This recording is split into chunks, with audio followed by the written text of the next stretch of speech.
Hello, and welcome to our Tuesday evening City Council meeting. In attendance this evening, we have the Honorable Jim Lyson, our former Ward 1 councillor, who will lead us in the Pledge of Allegiance.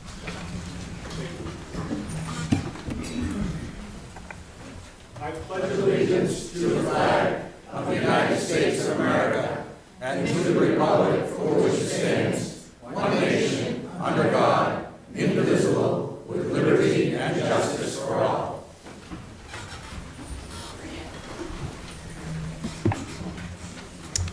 We have recently lost a valued municipal employee, and Councillor Pease will tell us more. Thank you, Mr. Mayor. Yes, I'd like to have a moment of silence for Marcel Lozier. He passed away on the 3rd of October. He worked for 30-plus years for Lewiston Water and Sewage Department, and I just find it fitting that we take a moment of silence for him, if you don't mind joining me.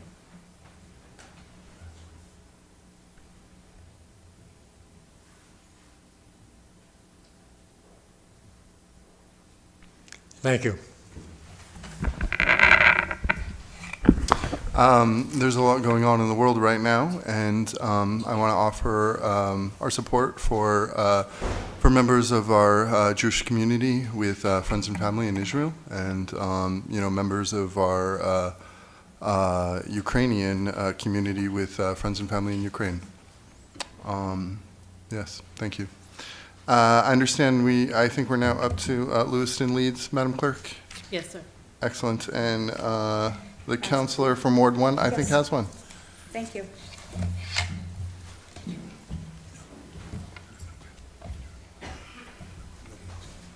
Thank you.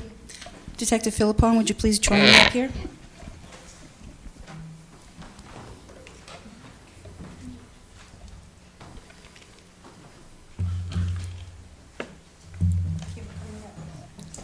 So tonight I wanted to give my Lewiston Leeds pin to Detective Philippon, a resounding, outstanding, phenomenal community member. Joe Philippon is a lifelong Lewiston resident who started as a patrol officer with the Lewiston Police Department in 2005.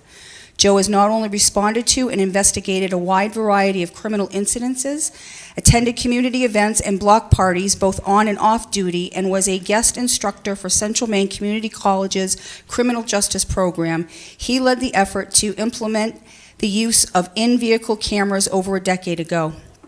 From his start on the Lewiston Police Department Community Resource Team in 2013 to the present, Joe has focused on proactive engagement that meets people where they are. Through efforts such as creating the department's community education program, he has forged trusting relationships community-wide, in particular with the city's immigrant and refugee population. He's been an active contributor to the Androscoggin Community Collaborative, Lewiston-Auburn Alliance to address homelessness, City Spirit, and Healthy Neighborhoods. His successful effort to reinvigorate the Community Police Academy led to increased citizen participation. Joe has served on the city's Immigrant and Refugee Integration and Poverty Awareness Committees, led the city's communication and outreach efforts during the beginning of COVID-19. While serving as the department's recruiter, he often visited college campuses, attended numerous job fairs, and supervised the civilian ride-along program. He continues to meet with interested applicants and serves as an instructor of community policing and engagement and stress management for the Maine Criminal Justice. What? Sorry. Okay. Can you hear me now? Okay. Okay. Where was I? And stress management for the Maine Criminal Justice Academy's basic law enforcement and law enforcement pre-service training programs. Joe has also taught across the country for the Federal Emergency Management Agency class on strategic to tactical and resilient interdiction of violent extremism. Phew, these police acronyms are there's a lot of words here. He has taught the strategies of youth policing to teen brain courses for the department and in the community. He's trained in crisis intervention, understands the importance of having access to mental health, substance misuse, and homeless services. He started the department's Project Support You program, which places service professionals in patrol officers responding to calls. He serves on the board of directors for Healthy Neighborhoods and is a celebrity judge for Sandcastle's Clinical Services Maine's Got Talent. He has also served on the board of Promise Early Childhood Education, Common Ties, and the Gendron Franco Center. Honestly, this could go on, and I'm just going to. Joe is a volunteer coach for Lewiston Recreation and served as president of Elliott Little League. In 2016, Joe launched the very popular Lewiston Summer Fun and Films program that offers free, high-quality activities and entertainment for Lewiston residents of all ages. Recently, he coordinated and fundraised for the painting of 3 murals and hopes to double those efforts in 2014. He will be joining the board of directors for Maine State Music Theater and hopes to continue to support our local economy by bringing more of their performances to Lewiston. His outreach work has been recognized by the Department of Justice Community-Oriented Policing Program, for whom he served as a National Board of Advisor for Fostering Community Trusts. He was a featured speaker for a Contemporary Approaches for Responding Effectively to Community-Defined Disorder course that featured Project Support You. Excuse me. This was a national model. The International Association of Chief of Police has published 2 of his articles on community policing. Joe has written and managed many grants to support proactive policing and community outreach, authorized the Sex Offender Restricted Zone Ordinance, and led the department's 2015 community survey. He has assisted with the department's reviews for the Commission of Accreditation, and I think that the list could probably go on and on and on. Joe is a Ward 1 member. I have been wanting to honor him for quite some time. Joe was not only my son's baseball coach, but I have been his son's ed tech and part of his education. His wife, Katie, does a phenomenal job on our, Chamber of Commerce, and his family, his father, and his mom are very close friends with my sister. So I take great pride in knowing the Philippon family, and I take great pride in honoring you tonight, Joe, with this Lewiston Leads pin, and thank you for everything you do in our city.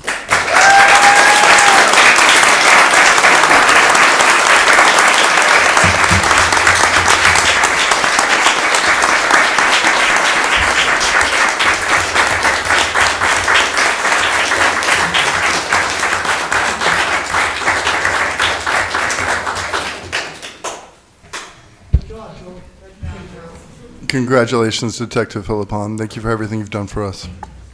Madam Clerk, I believe we're ready to begin. Yes, sir. All roll call votes for this meeting will begin with the Councilor of Ward 7. And I understand we have minutes to accept. You do. September 19th and October 3rd. May I have a motion, please?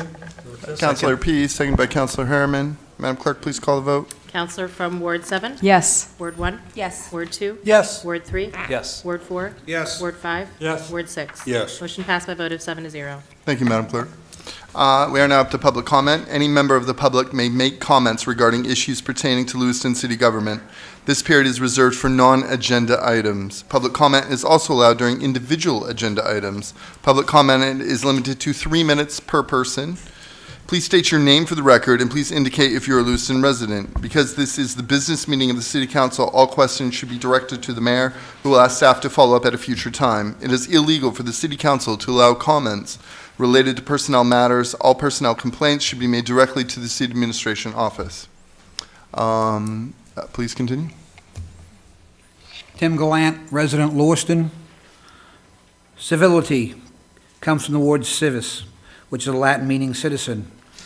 Defines civility as civilized conduct. Obviously, we've not had that of late.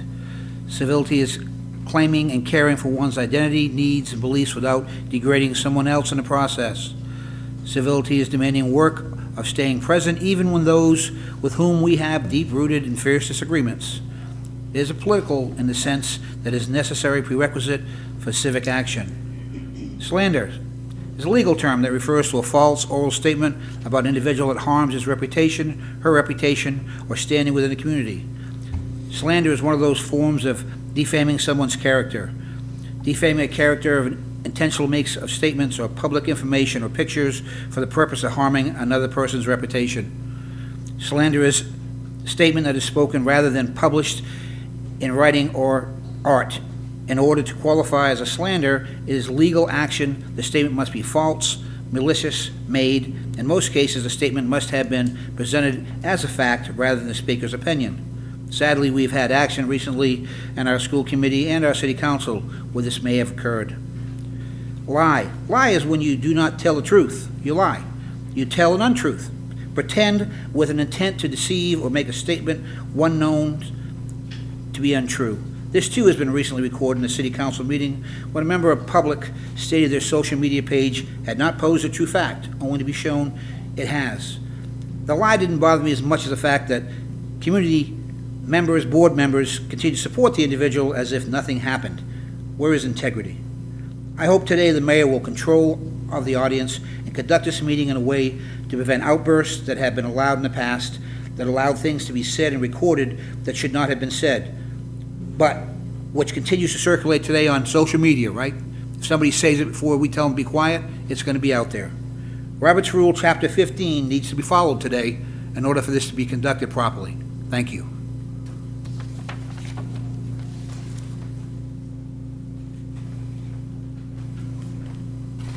Ron Potvin, 291 Pond Road. A couple items I'm bringing forward. A real positive one I want to address to Public Works. This year, with all of the flooding that we had with the rain, I live on Pond Road, and there is catch basins directly next to the yard, and those catch basins collapsed under the pressure of all the water. Also taking out my front yard, which created a huge sinkhole. I called up Public Works, and immediately they were responding, and they put together, I forget the supervisor's name for Ward 6, but he did a great job, put together a great plan. Public Works came, was intent on fixing everything, did it well. They did some damage to the yard, they fixed that.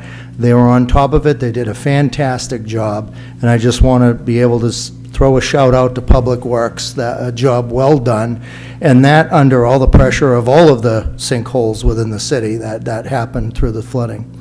That leads to the second one, that today I went on MSN online, and right on the front page, there was the top 40 cities, the most well-run cities in the country. And this was a survey of about 400 or 500 communities, ranging in size, all the way from New York City down to Lewiston, Maine. And I scrolled through, and sure enough, out of 400 and some odd cities, Lewiston ranked number 30. That's one of the most well-run communities in the country. I don't remember who did the study. It's on there. Just go on MSN and on the front page. And they had a ranking of 10 different categories, and only education came out mediocre, but the rest of it, city services, example, Public Works, so on, was there. Which leads to my third point. There was a big caveat about in there, this is a national study of how the council cannot get together because of division. Imagine that. Nationally, they're able to recognize the divide that happens here. Tonight I brought my popcorn because I heard there's going to be a show tonight. So a show is defined as entertainment with no purpose.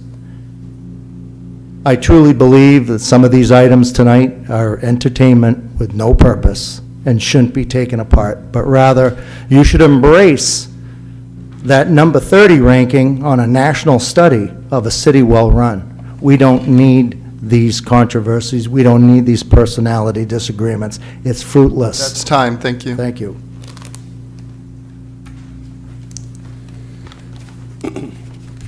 Jim Lyson, 26 Taylor Hill Road. I agree with Mr. Potvin's remarks about a show, and we certainly don't need that, and there's so much work to be done in this community that that's what the council should be focused on. But what I want to talk about is the homeless issue, and I know it's not on the agenda, creating a shelter, but I want to share with this council that the homeless situation is not just a downtown issue. I was canvassing along Main Street, at 1100 block, and one of the resident there, I said, any issues that you have that you want me to share with the candidates that I was canvassing for? And they said, well, you know, and he pointed out a chicken coop that a homeless person was living in. And apparently had called the police, they removed him and whatever, but it's not just a downtown issue. I mean, there are homeless people all throughout this city that are looking for places to live. And I'm concerned that you know, that homelessness is an issue that everybody should be housed in safe, decent, and affordable housing. And shelters are an important, you know, interim gap for people searching for those places to live. We need shelters, and I'm confused about why this council just, you know, refused to approve even a private sector attempt to create a shelter. We all know that we need them, and with the winter coming, it's going to be really serious business. You know, as cold as it gets here in Maine and how snowy, we need people to be able to give them shelter and provide shelter for them. And I think that it is a responsibility of this city to do that. So, and again, I would ask you to focus on the task at hand and not the infighting and the political and partisan stuff that goes on. There's so much work to be done, and that's really what your job is, and that's why you get elected. And there has to also be transparency. When constituents ask you a question of why you voted for something, you should be able to explain that. And historically, that's what happened in the city councils where you know, I served 2 terms. And we explained why we voted. And, you know, we didn't want to get infighting, but we also wanted to explain you know, what was behind our vote. So the transparency issue bothers me quite a bit. And also just the fact that we've got so much work to do, why don't we focus on that? So, thank you.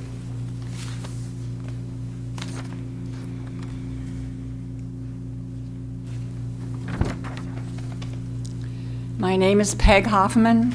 I live at 2 Clare Street in Lewiston. I'm a member of Trinity Episcopal Church. For decades, we have been laying the foundation for resources to help our neighbors and to lift up the quality of life in our downtown neighborhood. Trinity Jubilee Center, the Center for Wisdom's Women, Tree Street Youth, Sophia's House. With our other partners, we have appreciated the assistance of Lewiston City government to accomplish these things. But you have relied completely on nonprofit stakeholders in the downtown to address the needs of our most vulnerable neighbors. And those needs are beyond our capacity to respond effectively now. We as a church are much smaller than decades ago, and with other stakeholders, we are exhausted and discouraged.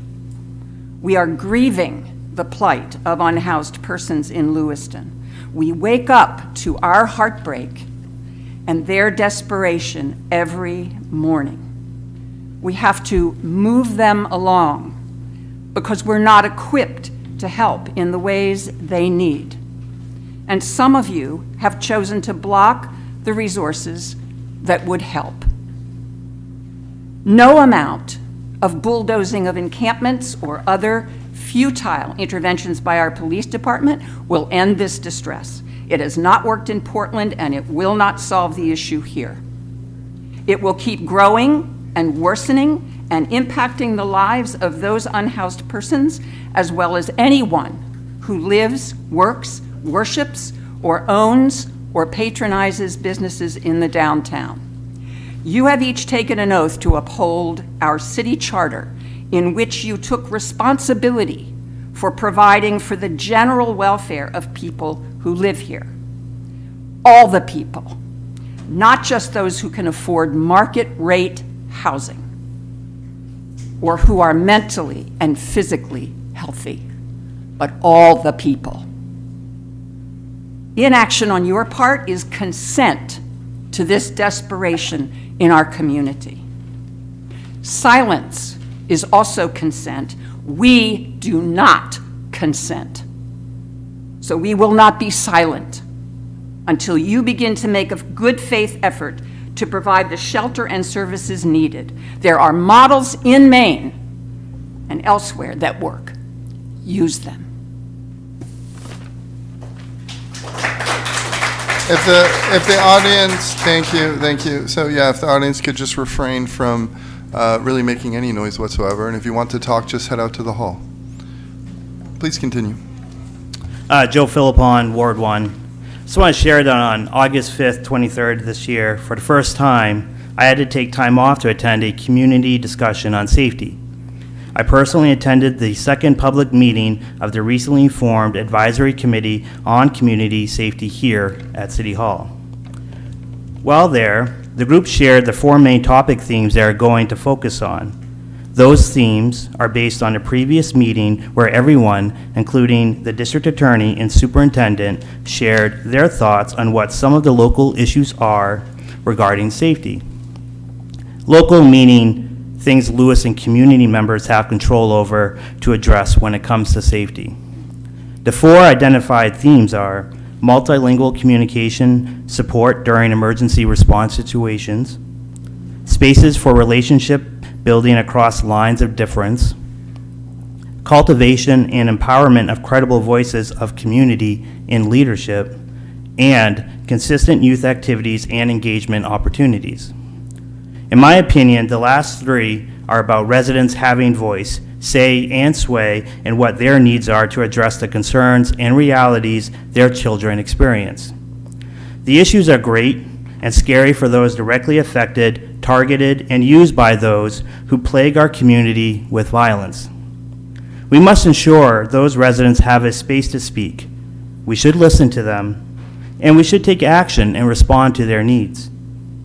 As a Lewiston resident who has been engaged with the community, I am not surprised that those sitting around this table were focusing on solutions to needs rather than blame. I encourage those who seem most afraid of these conversations to actually be part of the conversation. Those who choose to intentionally distort the purpose of an engaged, problem-solving oriented community are tilting at windmills. The space for broader engagement in solving these themes as a community is being created by this committee, and when those opportunities rise, it's our community's responsibility to lean in. For now, the next committee meeting is on October 25th at the Lewiston Public Library. For those meetings are public, so you can choose to come see for yourself. Thank you.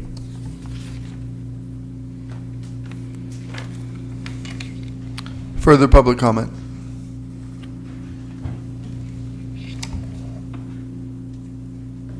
Hi, Jamie Cowett, Main Street in Lewiston. I'm the director of the store next door, and I've been in Lewiston Public Schools for 16 years.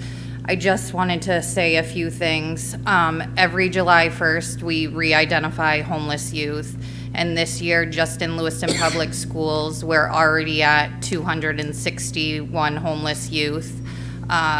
We are so tapped with resources and stuff that the students need. Also, obviously, with housing, and we have one shelter for youth that is waitlisted. So we have youth that are in tent cities, couch surfing, living outside. So I know that homelessness is a huge problem, but I also want you to think when we're not just thinking about adults, we also have a lot of children that are outside on our streets, and winter is coming, and I just wanted you guys to know that number. I did reach out to Auburn to get their numbers, and I wasn't able to get it before the meeting, but our homeless youth numbers are extremely high, and this is the highest number I've seen in 16 years that I've been in the school department. Thank you.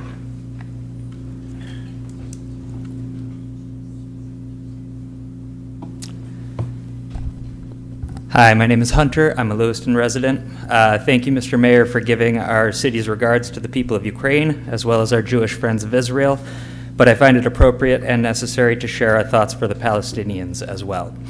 In regards to the motion, to some of the motions here tonight, some of the shows regarding our city council president, It appears to be nothing short of a petty retaliation like what we're seeing at the federal level, and that's the last thing that we need here in Lewiston.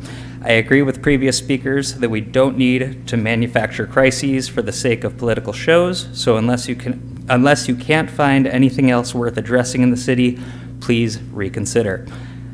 On that note, I'd also like to raise the voices of other community members calling for addressing the homelessness issue in the city and not just making their lives more difficult, but actually doing something to help them and provide affordable housing for them. Thank you. Further public comment? Madam Clerk, I understand we have a consent agenda. We do. There are 2 items on the consent agenda this evening. Item number 1, amendment to the traffic schedule to prohibit parking on Saratoga Street on the even-numbered side of a point at the southwest corner of Lexington Street and extending a distance of 800 feet. And item number 2, amendment to the city policy manual for miscellaneous fees to remove the fees for the athletic field use. May I have a motion, please? Councilor Clement, seconded by Councilor Bees. And Madam Clerk, please call the vote. Counselor from Ward 7? Yes. Ward 1? Yes. Ward 2? Yes. Ward 3? Yes. Ward 4? Yes. Ward 5? Yes. Ward 6? Yes. Motion passed by a vote of 7-0. Thank you, Madam Clerk. Agenda item number 3. Item number 3, public hearing on a renewal application for a special amusement permit for live entertainment for LA Theater Incorporated, 31 Maple Street.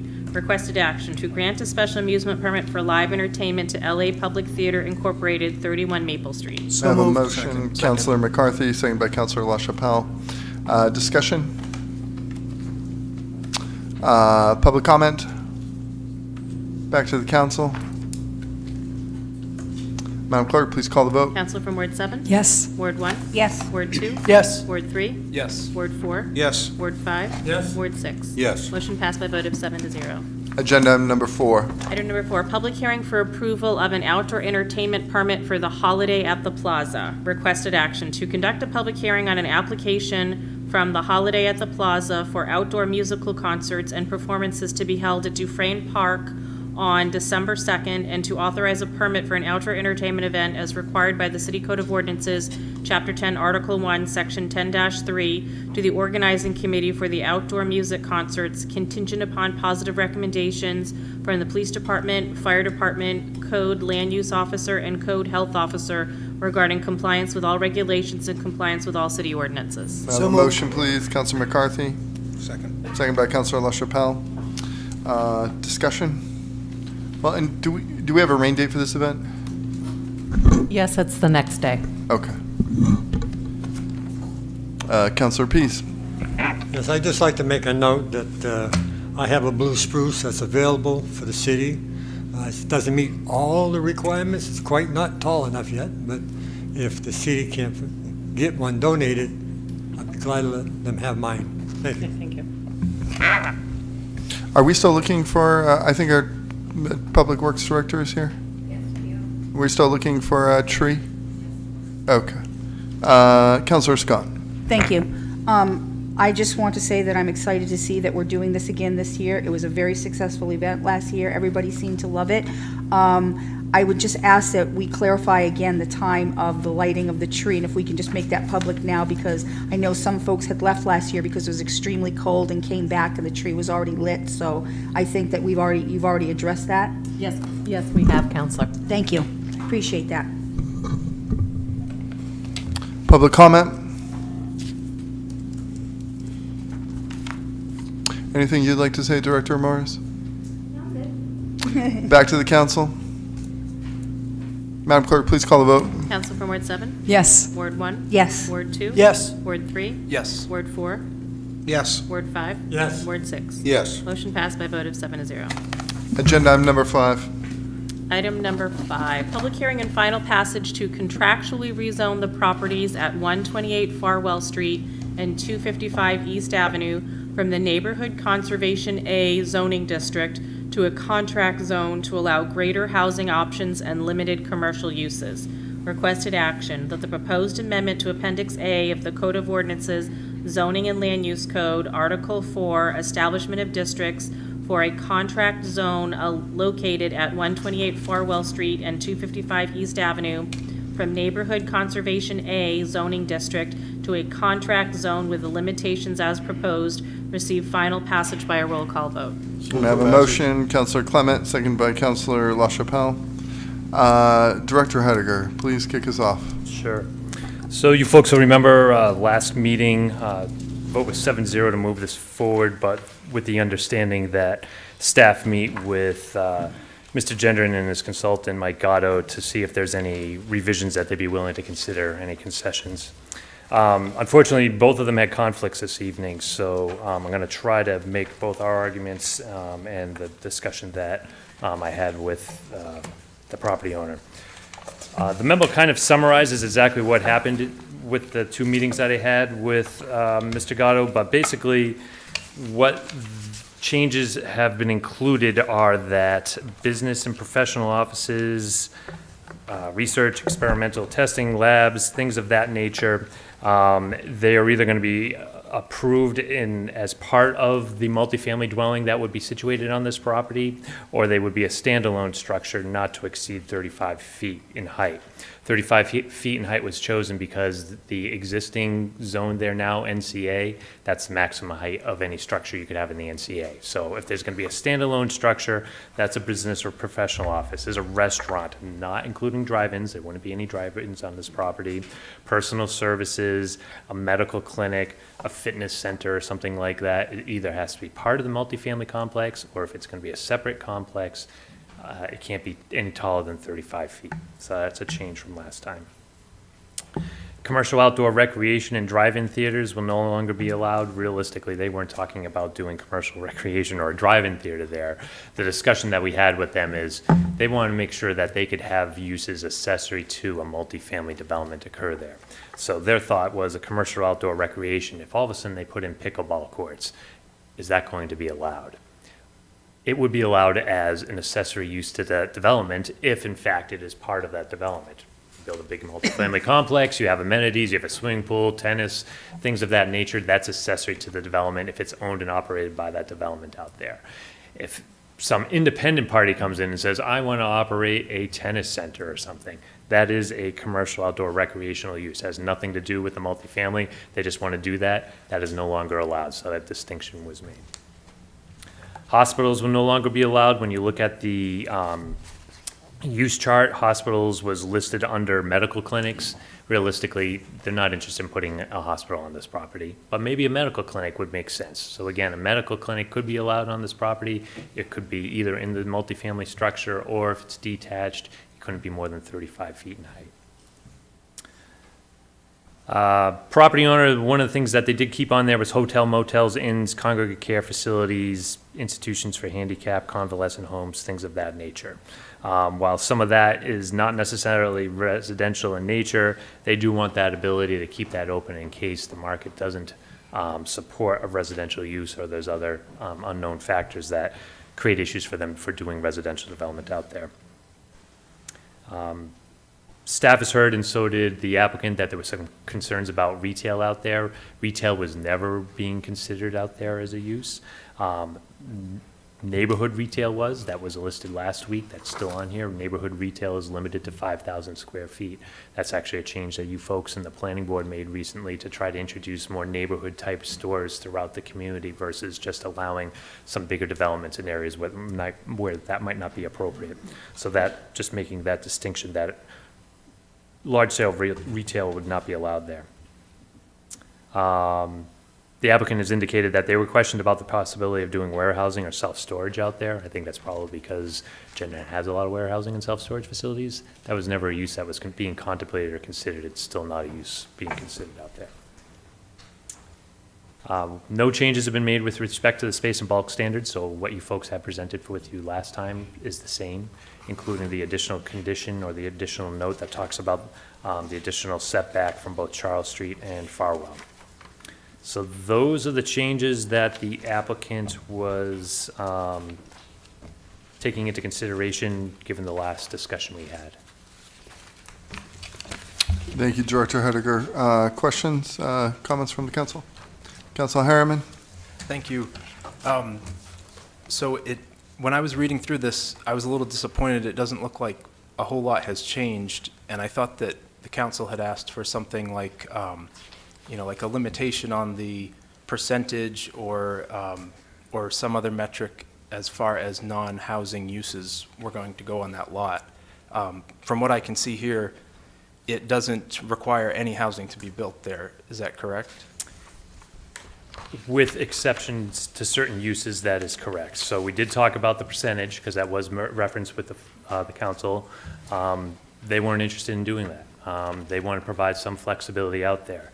When you look at the contract zone, the majority of the uses there are residential. There are a handful of non-residential uses, the ones that I just brought to your attention there, as far as business, professional, restaurants, personal services, medical clinics, fitness centers. Those are really your only non-residential uses that could occur there separately from not being part of a residential development.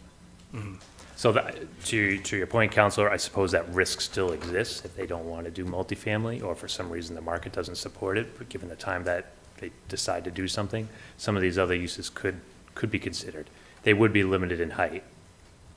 Thank you. Yeah, that was my concern, was that, there's no requirement to build housing. Even if you built some of these commercial uses, there's still no requirement for housing.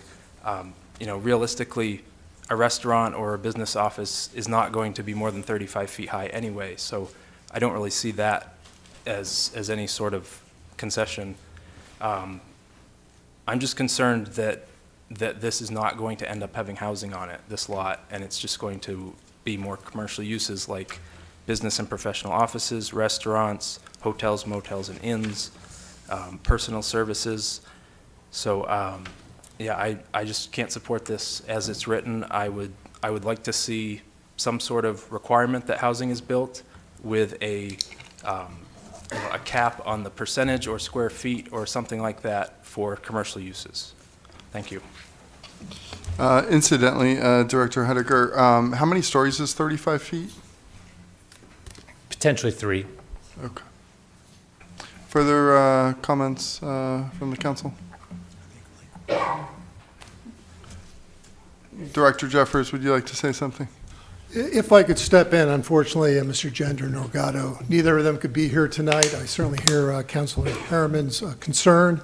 It is something that has been clear all along. I think it's fair to say that Dave Gendron's intent when he bought this property was to put housing upon it. He also needs to maintain the economic viability. If the housing doesn't work, he can't say, okay, I've got 11 acres that I can't do anything with. He needs to maintain some backup plan, which is part of what drove it. The reason that they had provided some flexibility in the discussions with Dave, but it didn't get all the way to what the council had talked about last time. I think it's worth noting, as I sort of step back without being in the minutia of the zoning, is this is really one of the recommendations of the strategic plan the council gave staff to work on, was let's create more housing of all types across the city. Dave bought this land 7, 8, 9 years ago. He has always talked about putting housing on it. He's had multiple iterations of housing on it. There's always been pushback from Charles Street and from other folks to do something. I think he's listened closely. I think this contract zone has continued to narrow down and limit what he could do. But I think the first thing is that they really are increasing housing of all types. It was one of your goals. This is making it happen. It's a right area for development. There's already water and sewer in the area, so we don't have to extend infrastructure. It's where you want development of scale to happen. I think the zoning is appropriate, what's being put forth for you. That's your decision, but I do think it's appropriate. The fourth thing is just purely from a tax base standpoint for the city. This is currently generating about $3,500 a year in taxes. If they got the number of housing units they expect, doing a calculation on, okay, here's what the assessed, or what the cost of those housings would do, having the assessed valuation on it, will start generating probably $1 million, perhaps a little bit more in taxes annually. So for the city's tax base, it's important. It'll create more housing. It'll be for our seniors, is what he has been focused on.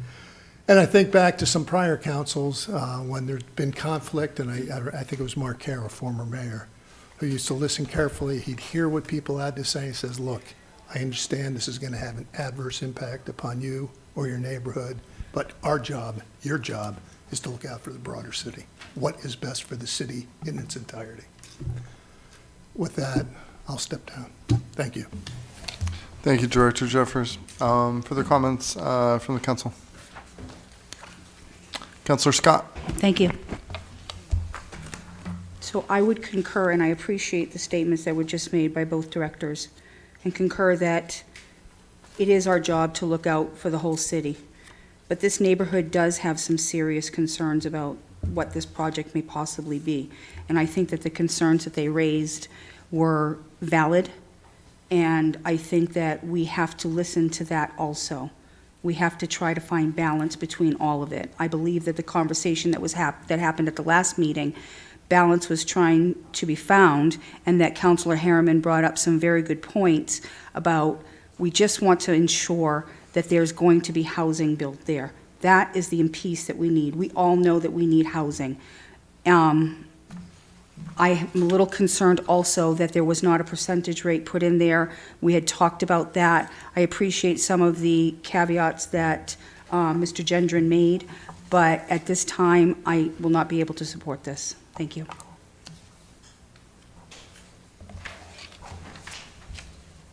Public comment for this agenda item.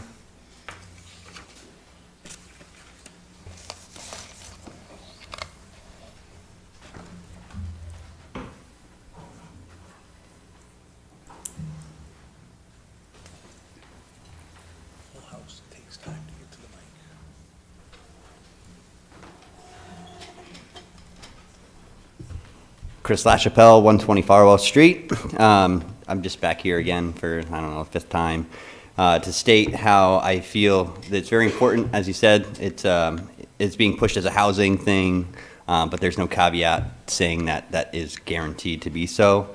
I also didn't hear anything about the limit of the house of structure height of 75 feet that was brought up. That's a big concern as well, as the use of Charles Street for an access. That's something that the neighborhood definitely was very concerned about when this originally came up last year. So these things are just, big topics. Another thing in the legacy plan that keeps being referred to, this parcel is in the neighborhood conservation zone. I just want to make that clear, but they keep listing it as a G3 to be developed. But if you read the sectors, it's actually G2. That's a neighborhood conservation zone. So it should be limited buildings. So I just think we got to be mindful of what does go there and make sure these people come with a plan. I mean, if he's owned it for 6-7 years and he says he's going to be guaranteed to build this building, he hasn't even shown what that could look like. And I think that somebody that's owned the property that long would have a little bit more of a game plan to present the neighbors and council. So being that these concessions aren't being made, and that he was pretty much against guaranteeing that it was housing, just be mindful of how you proceed on this one. Thank you.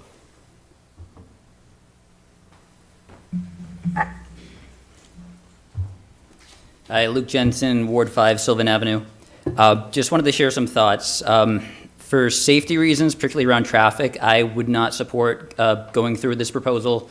I served in the council school committee for 5 years representing Ward 5, most of the Farwell Street neighborhood. And most of the time when I knocked on doors, the biggest issues people had were about traffic. Too much traffic, like the quantity of it, people driving too fast because, with the parkway ending at Webster Street, Pond Road, and Farwell essentially turned the bypasses. And then also bigger issues during school drop-off and pickup. Particularly if someone has like a medical emergency and needs to get an ambulance in that area. There are some streets that an ambulance would have a very difficult time getting to. I know McMahon School has had some issues in that area as well, and other schools too.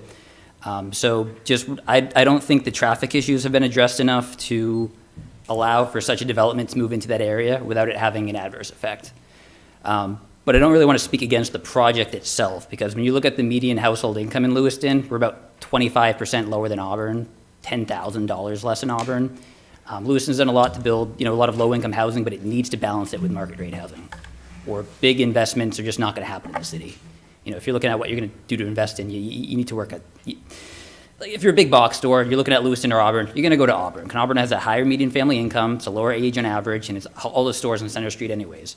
So we do need projects that do boost the median family income and that can be done through market rate housing.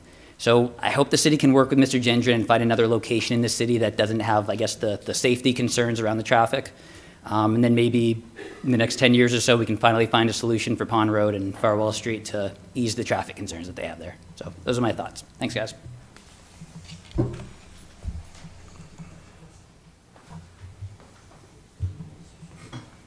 Further public comment?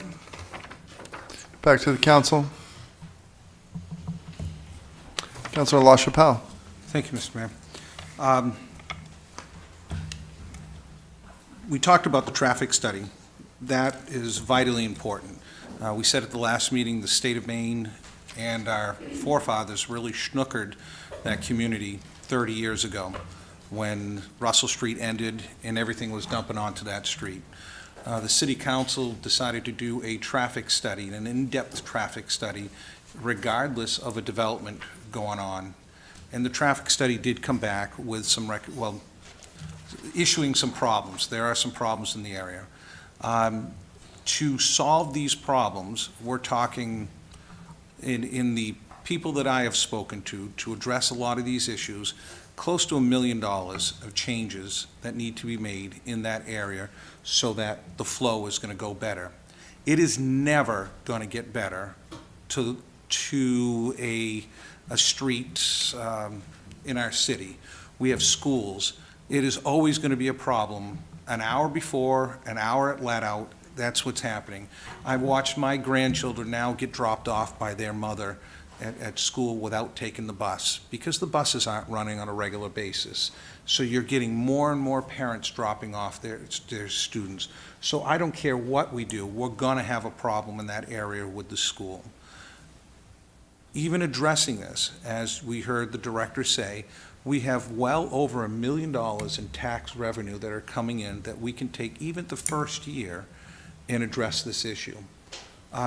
We have a problem with the developers not wanting to come to Lewiston because of all the red tape and all the hassles that they go through.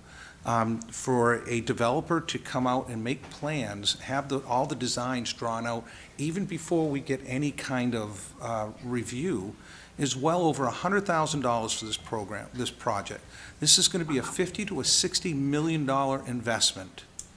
I thank the Gendron family for their work within our city, and I challenge anybody to name me one project that the Gendron family has not done right.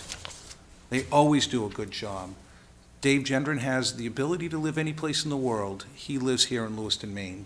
Del Gendron lives right here. They stay. This is part of their community. And they have some pride in their community, and they do a good job. I, for one, am fully in support of this development, and because we also have the ability to have development and review. The planning board's going to look at this, so there's also another level. We have to move forward on it. And when they're talking about, Councilor Clement mentioned it well at the last meeting, that the other things would be service to that facility. So they're not going to have a 3-story medical office building just for having a medical office building. It's going to be there if there's 300 apartments that you could have a doctor's office. Heck, we're 55 and plus, we go to the doctors more often. I think this is a good compromise, and we're still not done compromising and working moving forward. Mr. Gendron has a right to build whatever he wants on that property, and he's committed to, he's heard the concerns of Charles Street, he's heard the concerns, and they've adapted. Again, I don't know of another project that they have ever touched in our community that has been bad for our community. Thank you. Councilor McCarthy. Thank you, Mr. Mayor. One of the things that people have to realize is if we left the zoning the way it was, and with the new allowances by the state, was it 2003, is that what it's called? there could be a substantial number of families living there and a substantial number of students that would have to go to Farwell School, which would exacerbate the problems that we have at Farwell School now, an overcrowded Farwell School. So you have to take that into consideration. What Mr. Gendron is looking at doing is 50 or 55 plus, so you're not adding any kids to the Farwell Street load. And I see no way where I could not support, especially with the changes that they've done, the concessions that they've made. I will definitely support this. Thank you. Councillor Clement? Thank you, Mr. Mayor. I think one thing that I've heard here tonight that has not been addressed is the traffic study. If I remember correctly, Director Hediger told us that this could very well trip a situation where there are going to have to be a pile of remediations out there to the existing traffic. Is that not correct? That's correct. If they generate 100 new trips out there, which, a large multifamily development would do, and they'll have to do a more detailed study at that point, determine what type of improvements need to be done above and beyond what the city will likely do as a result of this discussion and the study that we did, which is included in your report from last week. Some of the striping changes out there, signalization changes, but their development will likely trigger a higher level of off-site improvements. Thank you. Mr. Mayor. Further questions or comments from the council? Director Hediger, I have a couple questions here. Or maybe, I think maybe Director Jeffers, I don't know who can answer this. So when we're talking about housing, no, sorry, please stay, Director Hediger. You're both needed, you're both needed. So when we're talking about housing, how many units are we initially talking about? So with the zoning change, I believe they could do up to 321. 321 Multifamily units. Multifamily units. And that translates, I mean, to your best guess as to how many people? At least 321. Thank you for that, Director Hediger. I don't know. I mean, it's going to depend on, Yeah, of course. Yeah. Okay. Yeah. I mean, we definitely need housing, yes, of all types in the city. But some of these, you cannot run a medical clinic just based on the 321 people that live there. Like that's not viable. Like I know, they're going to have to, if there is going to be some sort of medical clinic there, they're going to need patients not just from that, but from the surrounding area too. So that will, that definitely will be generating traffic. So. Yeah, I don't think you're wrong. I mean, again, I can't speak directly for the Gendrons out there, but his goal as a neighborhood knows from when he bought this property is he's wanted to do multifamily development out there. And the market's only supported that vision more than ever now, right? But if he doesn't do anything out there for 10 years and things change and there's a need for a medical clinic, he wants the ability to do that. He wants the ability to put a congregate care facility out there. I'm not sure that those are necessarily bad or inappropriate uses for that, given it's kind of this transition area between a commercially zoned area where we allow all these types of uses to occur anyway, and we have this single-family neighborhood abutting it. So we're not sticking this necessarily in the heart of a single-family neighborhood. We are abutting an area where there's a lot of commercial development already. There's already traffic there too. I mean, as much as that's a headache, that's not a bad spot to be adding traffic to versus putting this off of Pond Road where we don't have those type of traffic impacts today, and now we're introducing new impacts into that area. This is a good infill development project for multifamily, no doubt. The comp plan does support it. I understand Mr. LaChapelle's questions about that. I applaud him for actually looking at the comp plan. Most people don't even attempt to open that up. But it is absolutely appropriate based upon what your vision has been, what the community's vision has been for housing out there. Thank you both. Further discussion from the council? Madam Clerk, please call the vote. Counselor from Ward 7. Madam Clerk, I'd like to recuse myself from this vote, and with permission, I can explain to my fellow councilors and public rationale. With full disclosure and complete transparency, I want to let the public know that while I'm in big support of any type of housing, for sure. My daughter and her beautiful family just bought a house across from this parcel. And to be completely honest, I know that that would impact, and it definitely, becomes a conflict of interest for me as I consider my vote. And for that reason, and just calling my own integrity into question here, I just would feel more comfortable recusing myself. Thank you, Counselor. Counselor from Ward 1? No. Ward 2? Yes. Ward 3? No. Ward 4? Yes. Ward 5? Yes. Ward 6? Yes. Motion passed by a vote of 4 to 2. Madam Clerk, would I be voting in this situation? Oh, I apologize, Mr. Mayor. Yes, you would. I apologize, Mr. Mayor. And Mr. Mayor? Yes. Thank you. Motion passed by a vote of 5 to 2. Agenda item number 6.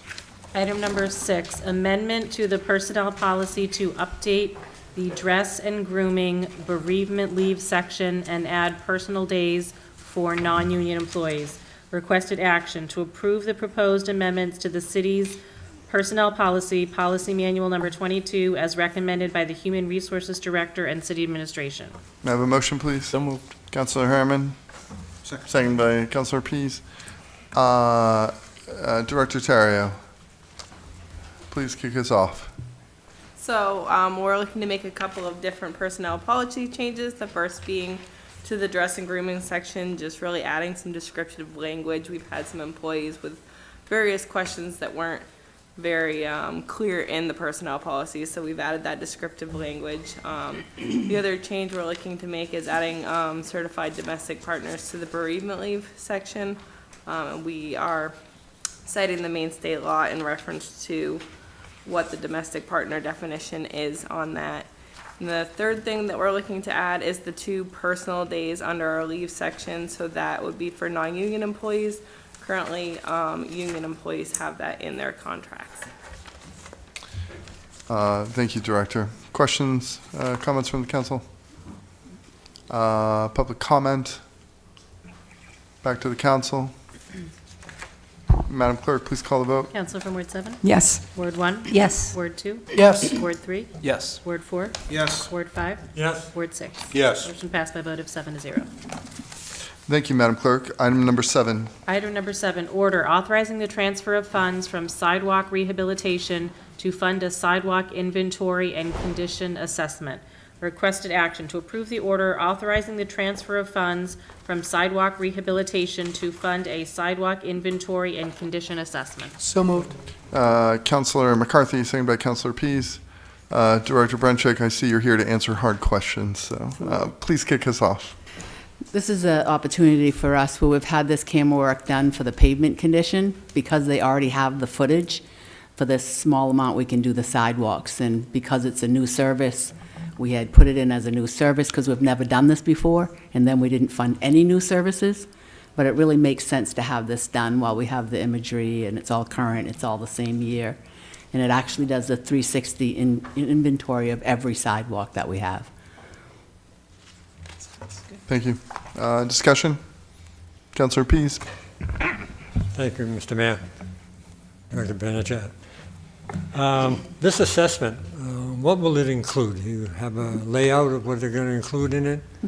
It's actually a video that gives you the pavement condition index. So it has I think it's an infrared. There's a technique to it that tells you how good in condition something is in. So you actually get the video, you get the footage, and you get the condition that it is in. So then you can prioritize and group together like projects.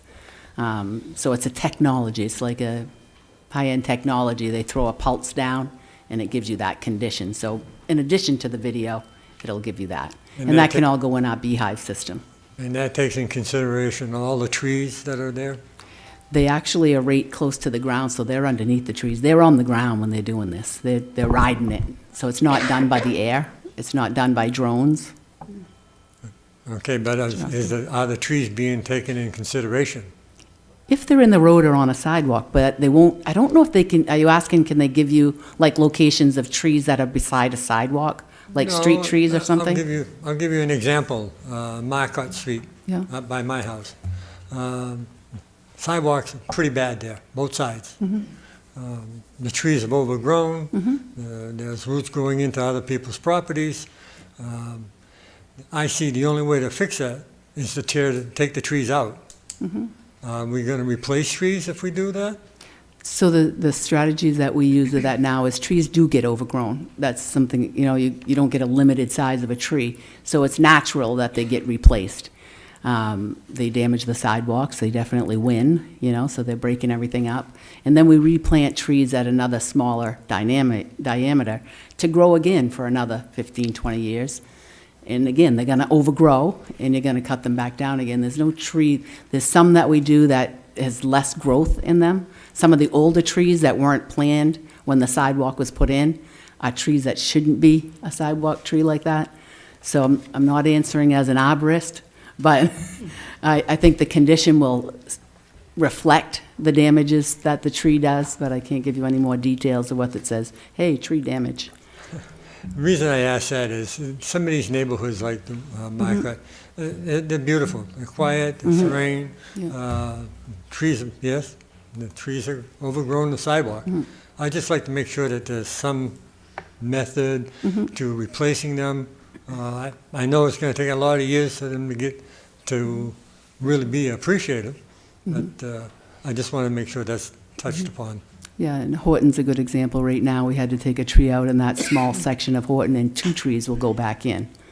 So wherever we're doing that, we're usually doubling the trees going back in because they're a smaller size. And the city has its own nursery where we grow trees.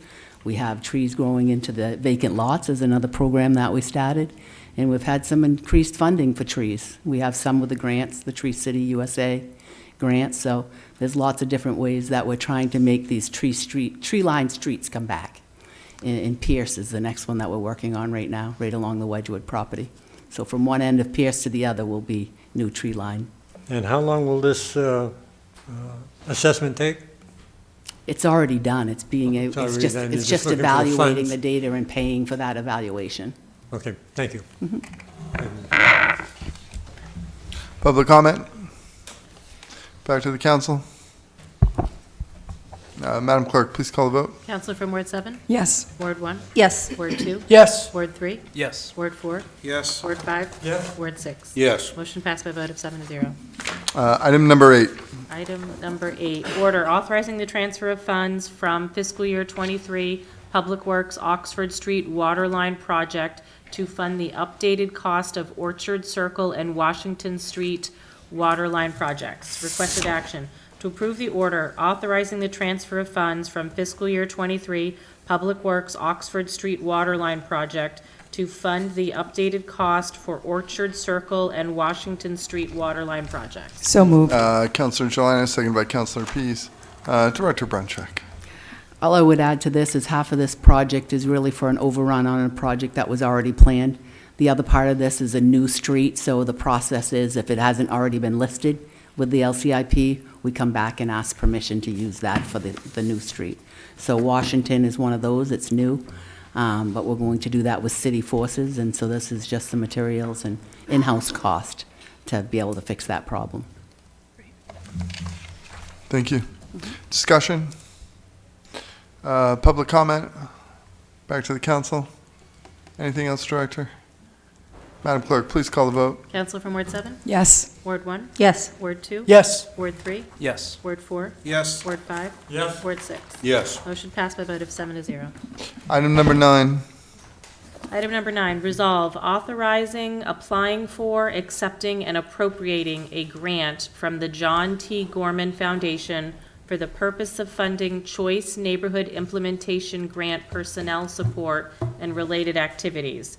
Requested action to approve the resolve authorizing, applying for, accepting, and appropriating a grant from the John T. Gorman Foundation for the purpose of funding the Choice Neighborhood Implementation Grant personnel support and related activities. May I have a motion, please? Councilor Pease, seconded by Councilor Harriman. Assistant Director Parker, please kick us off. Good evening, Mr. Mayor, City Council. I'm here before you tonight because the John T. Gorman Foundation who has been supporting some of our Choice Neighborhood work, has invited us for a third year to apply for funding specifically to support our neighborhood development planner position as well as choice-related activities. To summarize some of the work that has happened in 2023, especially with the assistance of our neighborhood planner, Jacqueline Crusette, who really provides a lot of administrative support for our grant responsibilities as a co-grantee on the implementation grant. She also works with partners around our neighborhood commitments, which is the city's role specifically in the Choice Neighborhood work. Part of that includes the expansion of One College Street, which we welcomed the opening of Promise Early Education Center's expansion there, which provided up to 50 childcare slots right in the downtown neighborhood there. That also created 9 new jobs, that project. It was a $1 million investment. 9 new jobs were created.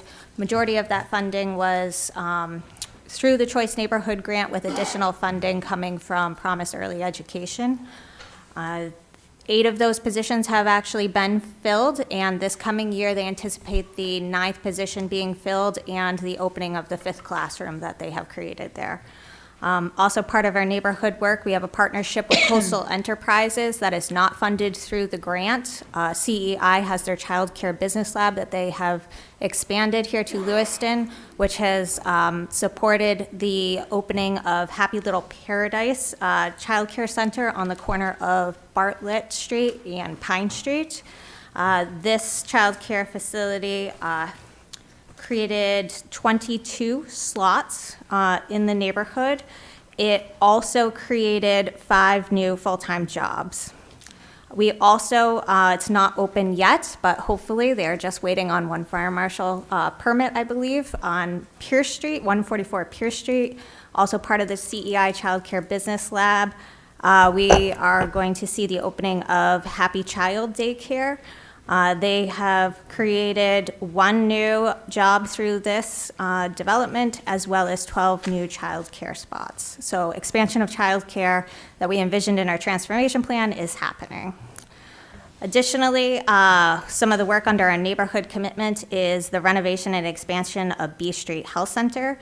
This health center alone sees over 45 people annually. Community Clinical Services, which is the organization that runs it, sees an additional 13,000 people annually through their other locations. Right now at the B Street Health Center, they have about 300 plus waiting lists for pediatric dental services. They do not offer adult dental service. And they have, as of today, a wait list that is approximately a year out for seeking medical care or new patients seeking mental health services. They are really constrained physically by the space that they have there. This expansion will allow them to increase that capacity, provide that pediatric dental care, as well as adult dental services that can be covered under main care, which is not many throughout the area. Through this expansion, which is going to be a $3.8 million investment of the Choice Neighborhood Funds, only $475,000 of the grant would be used to help support that right now.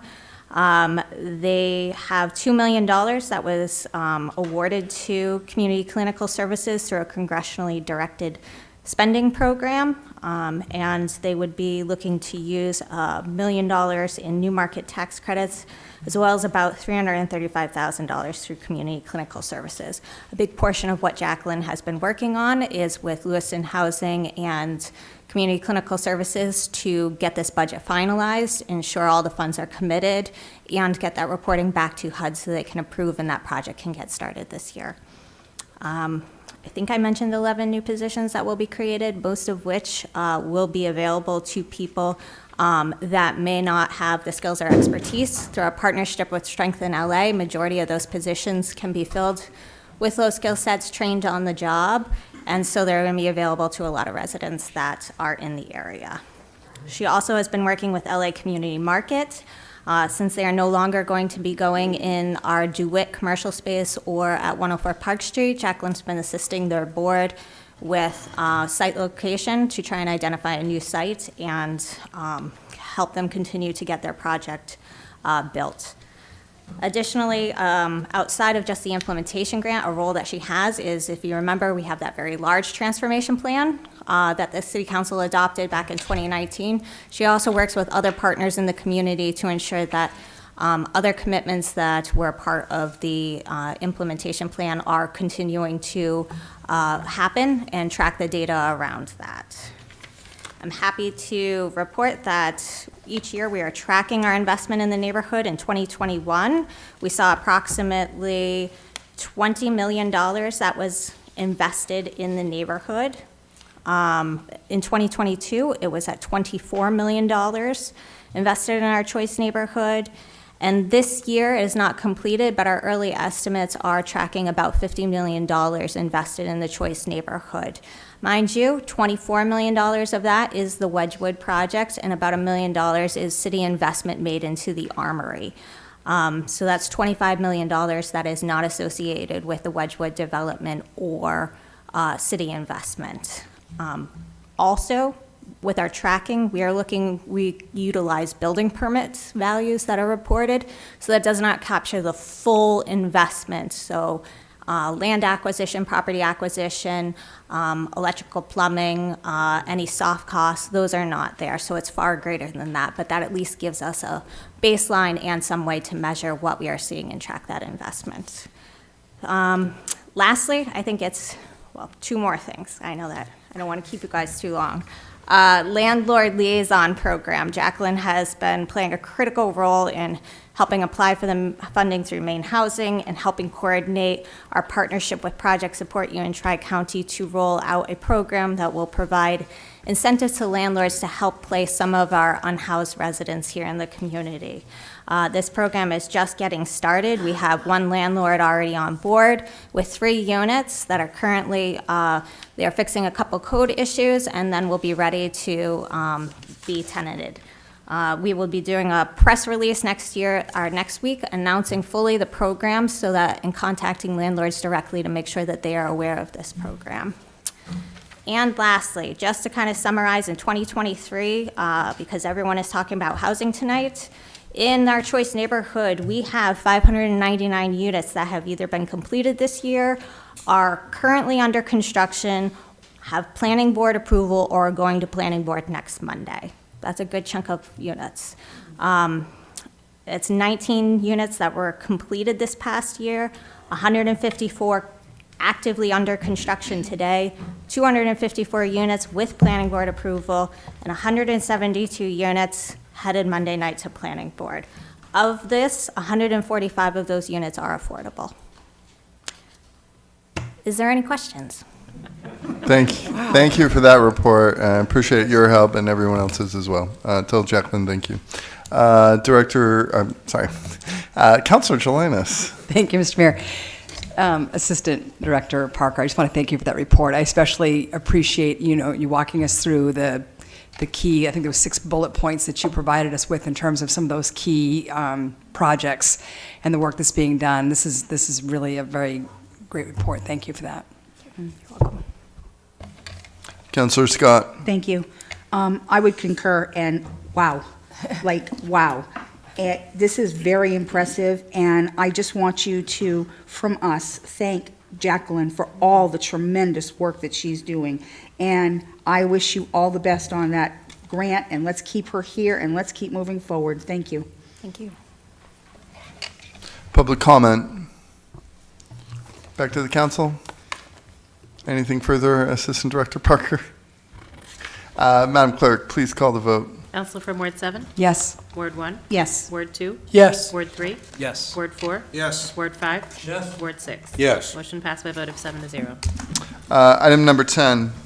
Item number 10, appointment of member to the Housing Committee. Requested action to receive the mayor's nomination of Muhammad Muhammad, 131 Summer Street, and to appoint Muhammad Muhammad as the representative from a financial institution to the city's Housing Committee, said term to expire January 6, 2026. So moved. Councilor Pease. Second by Councilor LaChapelle. Discussion. Councilor Pease. I would just like to say that the credentials for this gentleman are phenomenal. He's got a lot of background in finance, and I think he'd make an asset to the committee. Thank you. Further comments from the council? Public comment? Back to the council. Councilor Harriman. Thank you. As a member of the Housing Committee, I just want to say I'm glad that we've got some applicants for some of these vacancies that we have. We've had a couple meetings where people aren't able to come to the meeting, and sometimes we don't have a quorum. So it'll be great to get these vacancies filled back up, and so we can continue doing the work that the committee does. Councilor McCarthy. Thank you, Mr. Mayor. I just want to thank whoever sent us the resume for this individual. It's very helpful for us. We can look at it ahead of time, understand the abilities of the individual, and I am thankful to be able to see that, and I concur with Councilor Pease that he's an excellent candidate. Thank you. Yes, I know Mohammed, and excited that he applied. Further comments? Madam Clerk, please call the vote. Counselor from Ward 7? Yes. Ward 1? Yes. Ward 2? Yes. Ward 3? Yes. Ward 4? Yes. Ward 5? Yes. Ward 6? Yes. Motion passed by a vote of 7-0. Agenda item number 11. Item number 11, order to release the confidential memo from City Attorney Eisenstein dated October 6, 2023, concerning the Freedom of Access Act. Requested action, be it ordered by the City Council that the City Council approves release to the public of the confidential memo from City Attorney Eisenstein dated October 6, 2023, concerning the Freedom of Access Act. May I have a motion, please? Councilor LaChapelle. Second. Second by Councilor McCarthy. Discussion?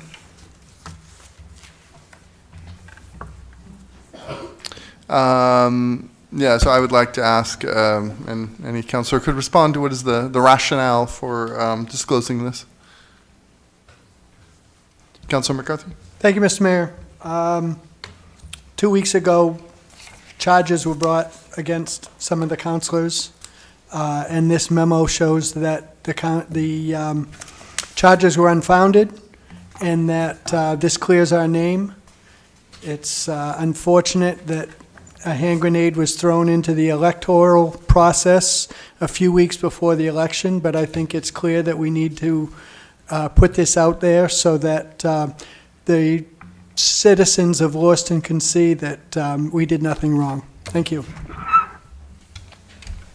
Further discussion?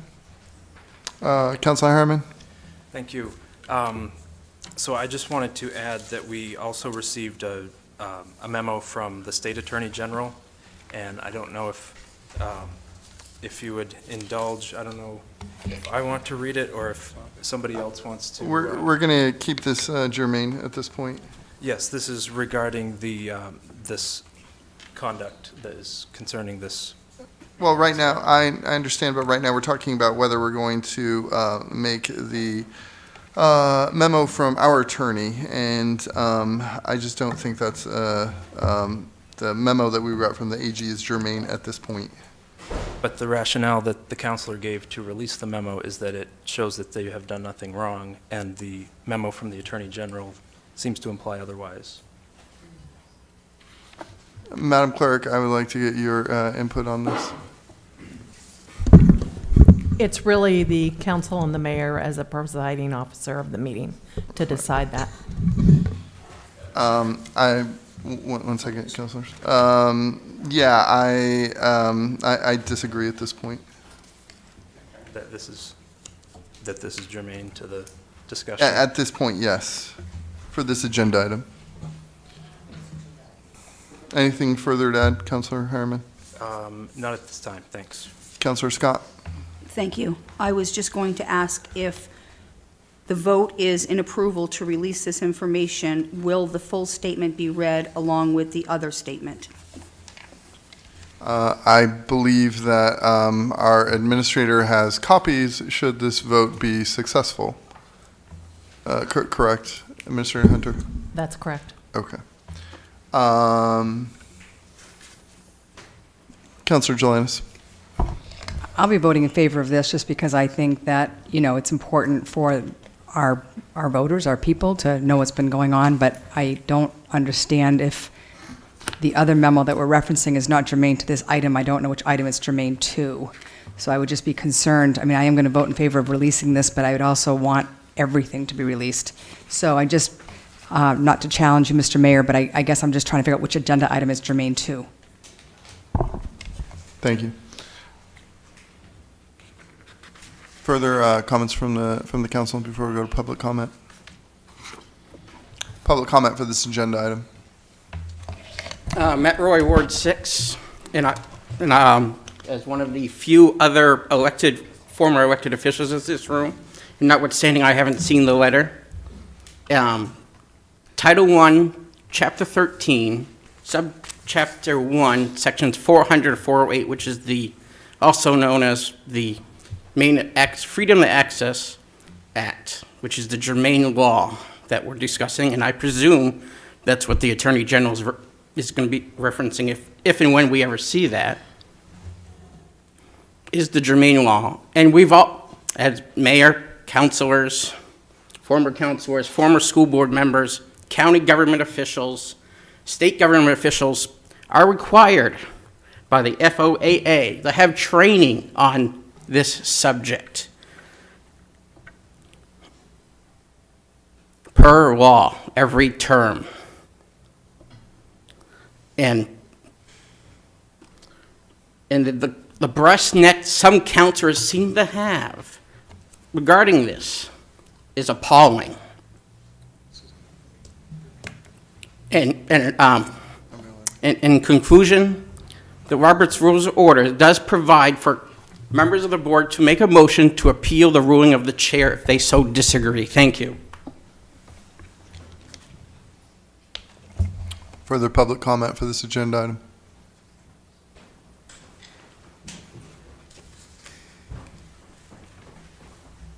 Mr. Mayor. Councilor Clement, did you have something? Sir, I would argue that this is a attorney-client memo pertaining to the council. The council has the sole authority to either keep this confidential or release it. Therefore, it's not up to public purview as to whether or not we release it. We're going to public comment for every agenda item, Councilor. Okay, no problem, sir. Please continue.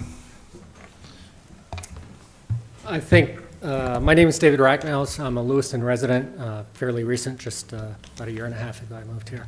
But on this specific, I wasn't prepared to speak on this agenda item until the discussion happened. And it just seems like with this specific agenda item, there's an attempt, what we want is openness and transparency in our government. It seems like that there is an attempt to make selective information releases. And I think if we want openness and transparency, then all of the information that's germane, and you have the discretion as chairman to determine what's germane, but the public should trust that those decisions are made well. That's all I have to say.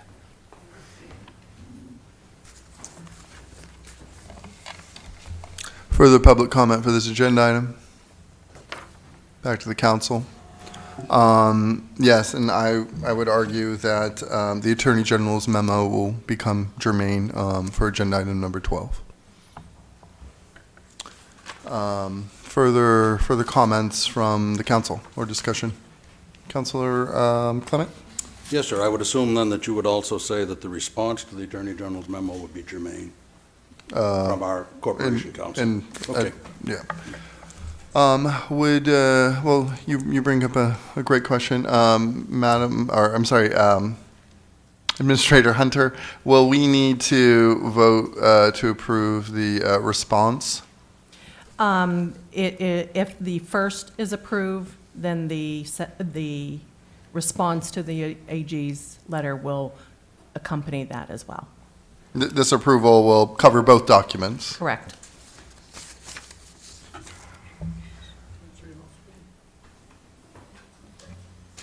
I guess, where does it say that on the agenda item? That was the direction that the city attorney had provided in response to the Attorney General's letter. Okay. That they go hand in hand.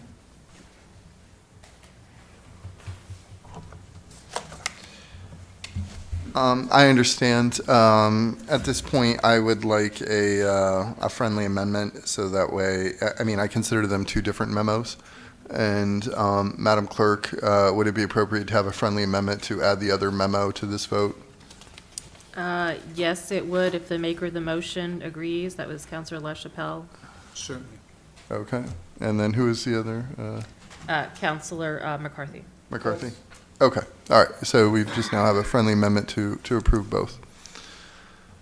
Further discussion from the council? And before we take the vote, just an issue of logistics here, Administrator Hunter. So should this vote pass, we will then, distribute copies? What's your take? I have 15 sets. If we need to get more sets, we can get more sets made. Okay. And then, yes, perhaps once it is passed, Madam Clerk, if you could read the memo into the public record. That Sure. would. 1 second, Councilor LaChapelle.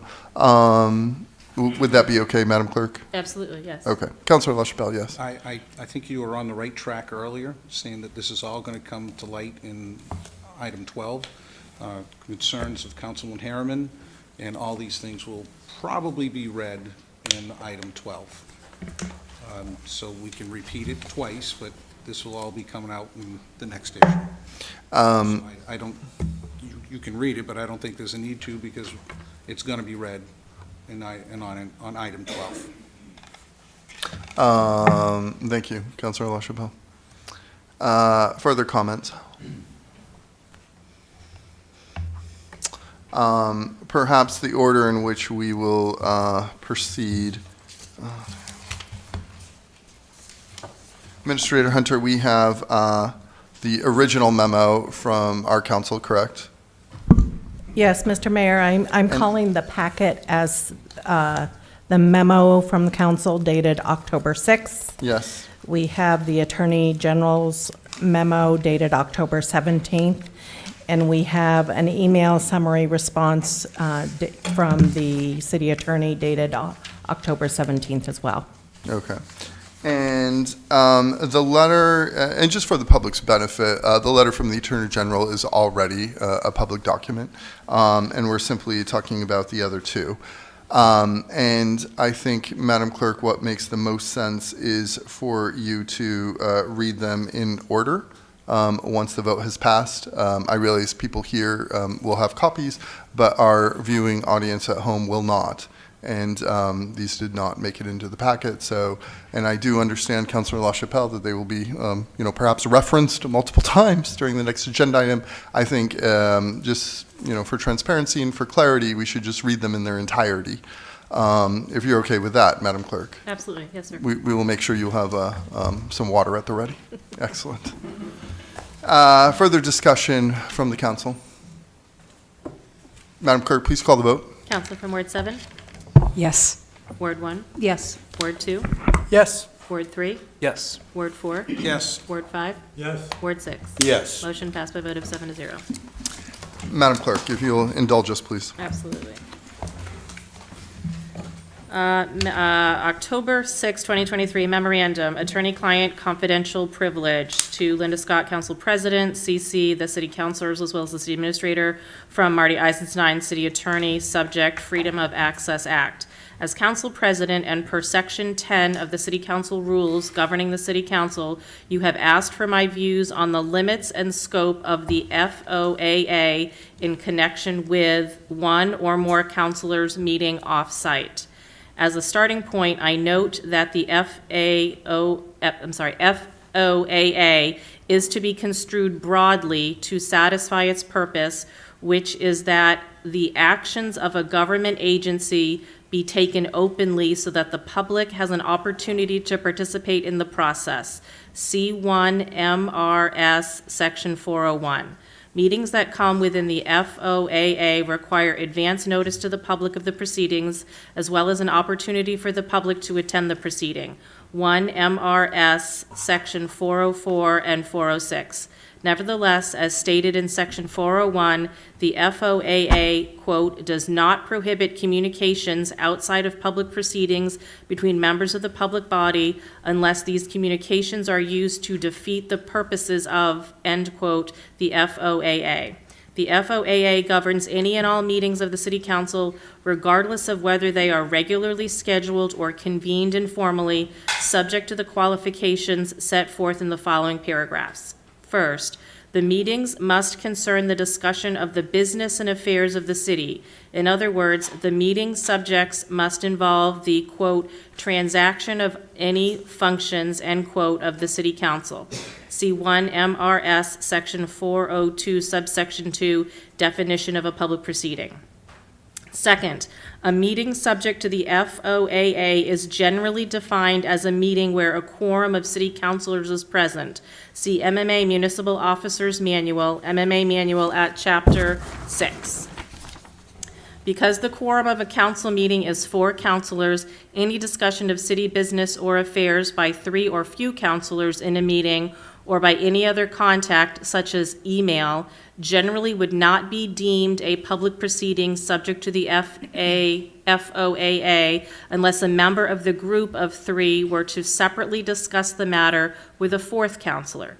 This is because a meeting of fewer than a quorum does not have authority to transact functions on behalf of the council unless the council has specifically delegated such authority to less than a quorum of council members, such as a subcommittee. Therefore, a discussion by less than a quorum of council members generally would fit within the Section 401 caveat that communications outside of public proceedings between members of a public body are not prohibited unless these communications are used to defeat the purposes of the FOAA. In this memo, I am not opining on whether any meetings occurred such that the FOAA may have been violated. Indeed, based upon the information shared with me thus far, I have not seen a violation of the FOAA because a quorum of councilors, i.e. 4 councilors, did not discuss the business and affairs of the city for which the City Council is authorized to act. Discussion of state or indeed school board matters is not within the authority of the City Council. I would be happy to discuss the scope of the FOAA in executive session if any councilors have any questions regarding the same. I also emphasize that this email is subject to attorney-client privilege, which simply means that it should not be disclosed or disseminated to third parties unless authorized by a majority vote of the City Council. The next memo, Mr. Mayor, is dated October 17th, 2023. It is from the Office of Attorney General, signed by Aaron Fry, Attorney General, addressed to the City Council regarding freedom of access. Greetings, council members. After watching 2 public meetings of the Lewiston City Council held on September 19th, 2023 and October 3rd, 2023, I am concerned that there may be a lack of understanding about what the Maine Freedom of Access Act, FOAA, requires of elected officials. Comments by some councilors suggested that they may not understand what FOAA requires for notice, opportunity for the public to observe, and record keeping of any transactions affecting citizens. I am writing to provide some general reminders about FOAA and to ask that members of the Lewiston City Council review their obligations under this important public transparency law. Under FOAA, a public proceeding means the transaction of any functions affecting any citizen by any authority of a municipality. 1 MRS Section 402 subsection 2C. When a public proceeding is conducted, it must be open to the public. Any person must be permitted to attend, and a record of that proceeding must be open for public inspection. 1 MRS Section 403 subsection 1 and subsection 2. FOAA requires that public notice be provided for a meeting involving 3 or more persons. That notice should provide ample time to plan to attend, and that notice should be disseminated in a manner reasonably calculated to notify the general public. 1 MRSA Section 406. This framework, basically described above, is established to promote a policy that public proceedings exist to aid in the conduct of people's business. 1 MRS Section 401. Deliberations and actions of a public body should be taken in the open, and records of those activities should be made available to the public. Importantly, clandestine meetings held on private property without appropriate notice should not be used to defeat FOAA. Furthermore, while communications between members of the public body outside of public proceedings are not prohibited, those communications cannot be used to defeat the purposes of FOAA. In watching recent meetings of the Lewiston City Council, I learned that there may have been a majority of members that, one, coordinated outside of public view on a resolve pertaining to the safety of our children in order to determine what message they wanted to send the Lewiston School Board, and two, that some number of counselors called an impromptu meeting at a local bar at which a possible resolution relating to a specific referendum question, along with other things of a public nature, were discussed. In both instances, the efforts by some members to explain why FOAA may not apply evidenced their lack of understanding of the business they were conducting and what FOAA actually requires under the circumstances. FOAA requires more attention than some members of the Lewiston City Council may be giving it. I would strongly encourage reaching out to corporate counsel for the city and scheduling a meeting for a refresher on FOAA requirements. Additionally, Assistant Attorney General Brenda Kelty is the public access ombudsman and is based in my office. She's a tremendous resource and is available to answer questions you may have about your obligations as public officials under FOAA. In conclusion, transparency of public proceedings is not only important, but legally required. I ask that you please review your obligations under FOAA and reach out with any questions. Sincerely, Aaron M. Fry, Attorney General. And then the memo from Marty, the email from Marty. And then thirdly, Mr. Mayor, is an email from Marty Eisenstein, City Attorney, dated October 17th, addressed to City Administrator Heather Hunter, subject attorney-client confidential communications. Dear Heather, I have received the letter from Attorney General Fry dated October 17th, 2023. While page 1 of the letter describing the requirements of the FOAA is consistent with my letter of October 6, 2023, I and the MMA disagree with the statement in the last sentence of the second paragraph of the letter that the FOAA requires that public notice be provided for a meeting involving 3 or more persons, citing 1 MRS Section 406. As I pointed out in footnote 1 of my October 6, 2023 letter, the MMA's interpretation of the language of Section 406 is that, quote, the phrase, quote, 3 or more persons, end quote, refers to the formal membership of the body or agency, not to the number of board members actually attending a particular proceeding, end quote. MMA Manual, page 100. Of course, as the Attorney General states, and as I noted in my letter, a non-public meeting of 3 counselors cannot be used to defeat the purposes of the FOAA, so that if a member of a group of 3 counselors discussing city business were to separately discuss that same matter with a 4th counselor, there may be concerns regarding compliance with the FOAA. As to whether counselors violated the FOAA, my October 6, 2023 letter indicates that I was not opining on that. I did note that I had not seen a violation of the FOAA regarding the second incident to which the Attorney General refers to in his letter, the meeting at the bar, because 4 counselors did not discuss the business and affairs of the city for which the City Council is authorized to act. This was based on a report of the meeting by a person at the meeting. I was not in attendance at the public meetings of September 19th and October 3rd or the meeting at the bar, nor have I watched either of the 2 public meetings. I am happy to discuss any other questions or concerns. Marty. Thank you, Madam Clerk. Once again, I'm very glad you're here. Thank you, Mr. Mayor. Can we, before we move to the next agenda item, Administrator Hunter, you said you had 15 copies? Okay. Can we just get a show of hands and how many people want a copy? And, okay, we should have enough copies then. Deputy Administrator O'Malley, I was about to get your assistance in a count, but appears that is not necessary at this time.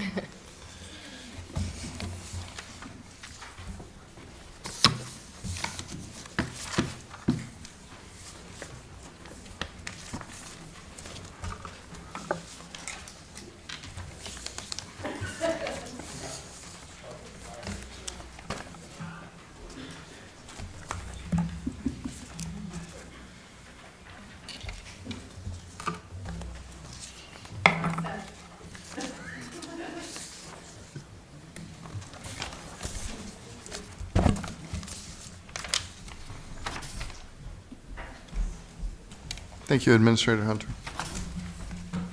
I'm glad you're here, too. Thank you. And before we move forward with agenda item number 12, we've updated the sheet, correct, Administrator Hunter? That's correct. Can you just explain what happened here?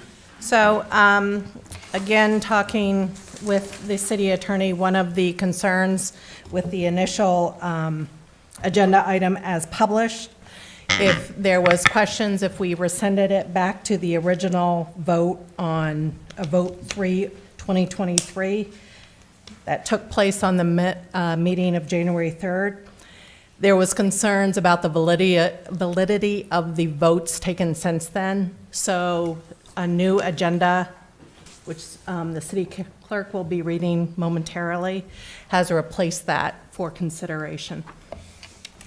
Thank you. Item number 12. Item number 12, order to appoint a replacement for the city council president to negate the previous vote effective immediately. Requested action, be it ordered by the city council to appoint a replacement for the city council president to negate the previous vote effective immediately. May I have a motion, please? Councilor P, second by Councilor LaChapelle. Discussion. Councilor LaChapelle. Thank you, Mr. Mayor.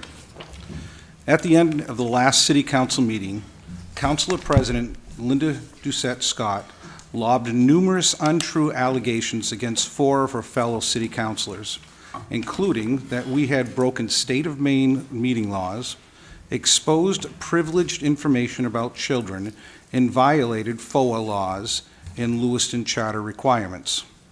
With a voice filled with righteous indignation and body language to match, she accused us of having committed acts of moral misconduct and moral turpitude, as well as having broken the solemn oaths we took upon being inaugurated as city councilors. Councilor Scott called for our censure as well as our removal from office. Said Councilor Scott, quote, the citizens of this city deserve an answer for this, and I will stand up for that and want a formal opinion from our city attorney, unquote. I concur, Councilor Scott. The citizens of Lewiston deserve an answer, and thanks to the city attorney, tonight they will receive one based on facts and truths rather than lies and public slander. In response to Councilor Scott's demand based upon false allegations that were designed to inflict harm during election season against 4 sitting city councilors, the city attorney did indeed offer his opinion, which was, I have not seen a violation. Councilor Scott's allegations could have been, and according to our very own policies, should have been raised during executive session, which is the designated time and place for personnel and board conflict matters to be discussed and resolved. Instead, a cheap, undignified public show was orchestrated by Scott and others, complete with news cameras and news reporters ready and waiting to hear for raw meat that they would grind into a one-sided story, misportraying false allegations as truths. Councilor Scott's lies have and will continue to circulate throughout multiple media streams, doing tremendous damage to many people along the way. The editors of the Sun Journal might want to give their writers covering the Lewiston City government and the school committee a refresher course on Journalism Ethics 101, as they seem to have forgotten what libel means and what the consequences could be. Likewise, Lewiston Police Department and the school committee leadership might want to consider reining in their tax-paying funded employees and elected officials who immediately, barely before the meeting was over, spread Councilor Scott's false allegation and lies on social media and a direct attempt to damage the reputations of those who are running against them or candidates whose campaigns they are promoting. No wonder people hate politics. We now live in a crazy, sad time. Mr. Mayor. Thank you. If the audience could refrain from any audible sounds of approval or disapproval, I would appreciate it. We're doing our damnedest to conduct this meeting in a dignified manner. And if you can't do that, then you should just leave. Thank you. Please continue, Councilor LaChapelle. Thank you, Mr. Mayor. No wonder people hate politics. We now live in a crazy and sad time where all you have to do is throw out an accusation. It doesn't matter if they have proof or merit, which in Lewiston, Maine, they don't often have, and media outlets will latch on to them and run wild, such as the two writers from the Sun Journal have demonstrated repeatedly. The damage has been unleashed in these hallowed chambers by those who have polluted the business of the people with utter political and personal agendas is not something to be taken lightly. Councilor Scott, it has pained me to see you promote conspiracy theories and join in this circus, because I know you are better than that. Thank you, Mr. Mayor. Further discussion from the council?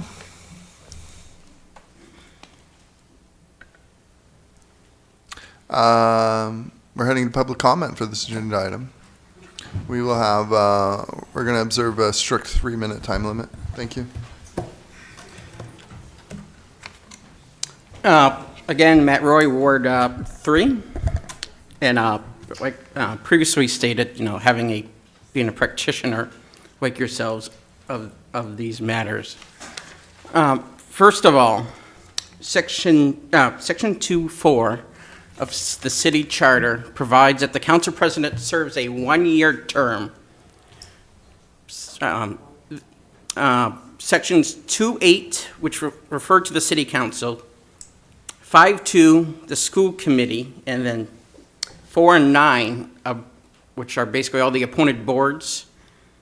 It takes a 2/3 vote of the body to remove somebody. And secondly, Robert's Rules of Order on rescinding or reconsideration do not supersede council rules or our Constitution, also known as the Charter. And finally, Section 8.5 of the City Charter states that no person shall be appointed to or removed from or given favor or discriminated against based on protected classes, sex, race, other protected characteristics under federal and state law, and political opinion, religious affiliation, or other affiliations with other outside organizations. And this is what we have. And I find it very disturbing that the Corporation Council did not bother to view said meetings when this topic was discussed in the last few weeks. He cannot give a comprehensive overview of the law and the facts of the case. If he went to district court or superior court, the judge would laugh him out of the room for doing such things. And so wouldn't a jury, if we're going to get to the superior court. Thank you.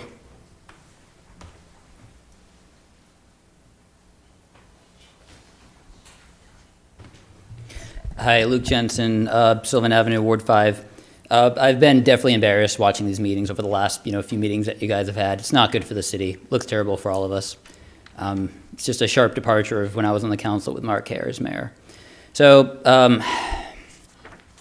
know the charter is very flawed, but watching meetings is kind of like watching an NFL game without refs. There's no one there to make a call to say, this is what's actually going on, here are the facts, here's someone that can actually settle this and help us move forward. And so it's constantly like you guys are in a battle of, no, we got the first yard, no, you didn't get the first yard, and there's just no back and forth. So I don't really want to speak here, and, to be honest, I'm not angry. I was angry 18 months ago when this stuff was occurring. I called for an investigation then. It didn't happen. I'm sad to see that 18 months later, things have gotten so much worse. If this could have been addressed when I first brought it up, I don't think we'd be in this position. And I think we would have gotten more done as a city. So I'm not going to talk about the most recent stuff. If it's a matter of word, I know they're debating lawyers, let them decide what the law is. To me, I remember being on the school committee and council, and we would joke about going out in public with each other and being like, oh, we're one away from a quorum, be careful, be careful. So the idea that we would meet as a quorum was like, it's something that we knew not to do.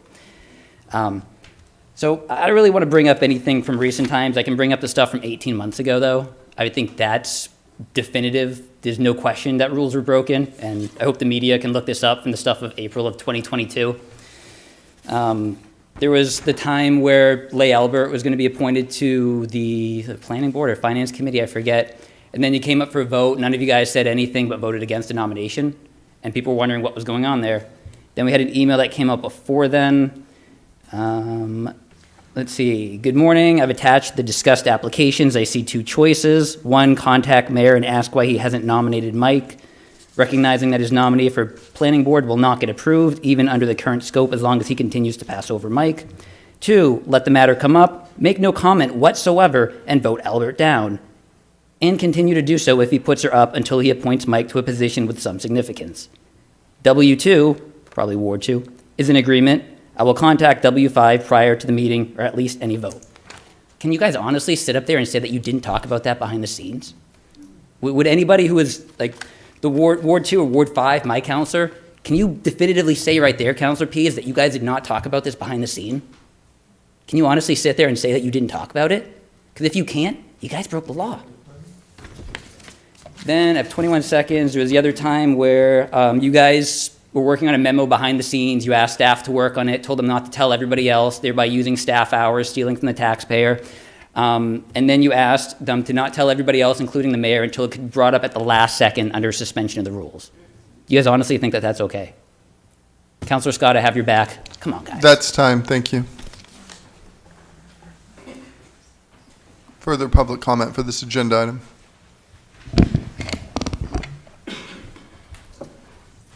Megan Parks, Ward 7.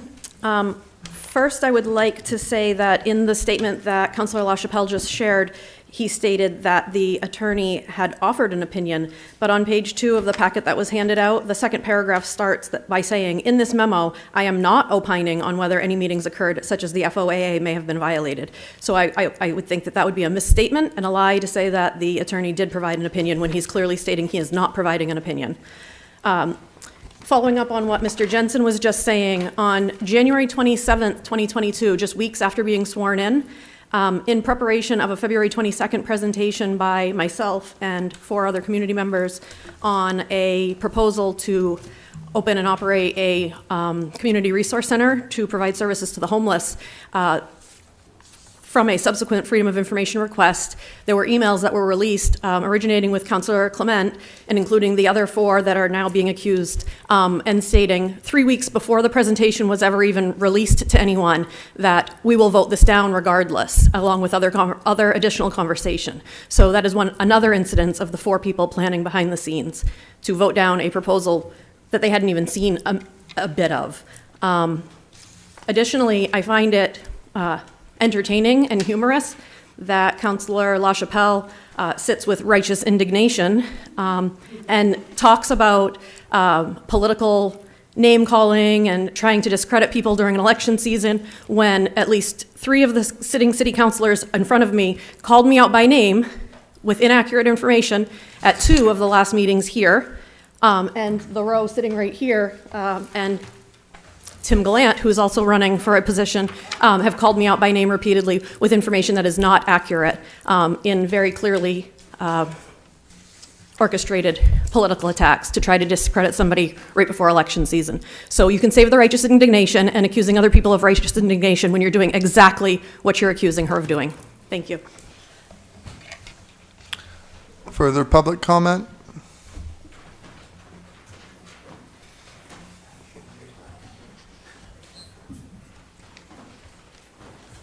Sorry, you gotta say hi to my peeps. Anyone else looking to make public comment after her? If you can start queuing up, that'd be great. I'm Rachel Nadeau. I live on Robinson Gardens, Ward 2.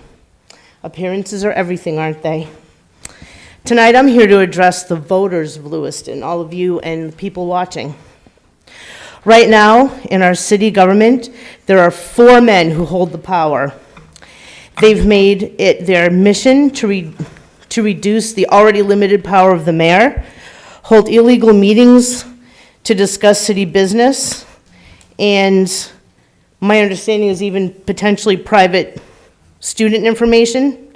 They know it is wrong, but they don't care. They now want to continue to bolster their power by ousting our council president, Linda Scott, a woman of great integrity who loves Lewiston and its people. Linda has had the audacity to blow the whistle on the wrongdoings of the 4 councilors who hold a majority but represent a small minority of the wealthier citizens in the city. Voters, don't let them get away with it. They need to be held accountable. The more power they take, the less power we have, the residents have of our city. I am making a promise to Ward 2 councilor. If he votes tonight to remove Linda as council president, I will personally volunteer to work with his opponent to introduce all of my neighbors to her to ensure that he does not get reelected. As long as this block of 4 councilors hold their positions, the voters of Lewiston will have no say in their government. And I encourage residents in wards 2, 4, 5, and 6 to join me in assisting the opponents of these councilors to get elected in November.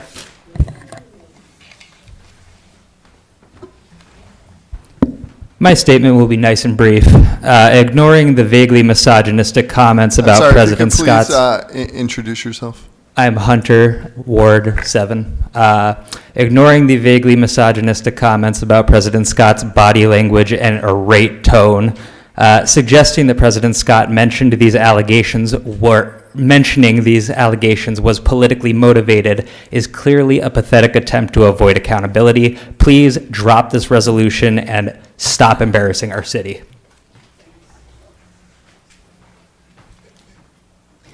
Zoe Lidstrom, Ward 5.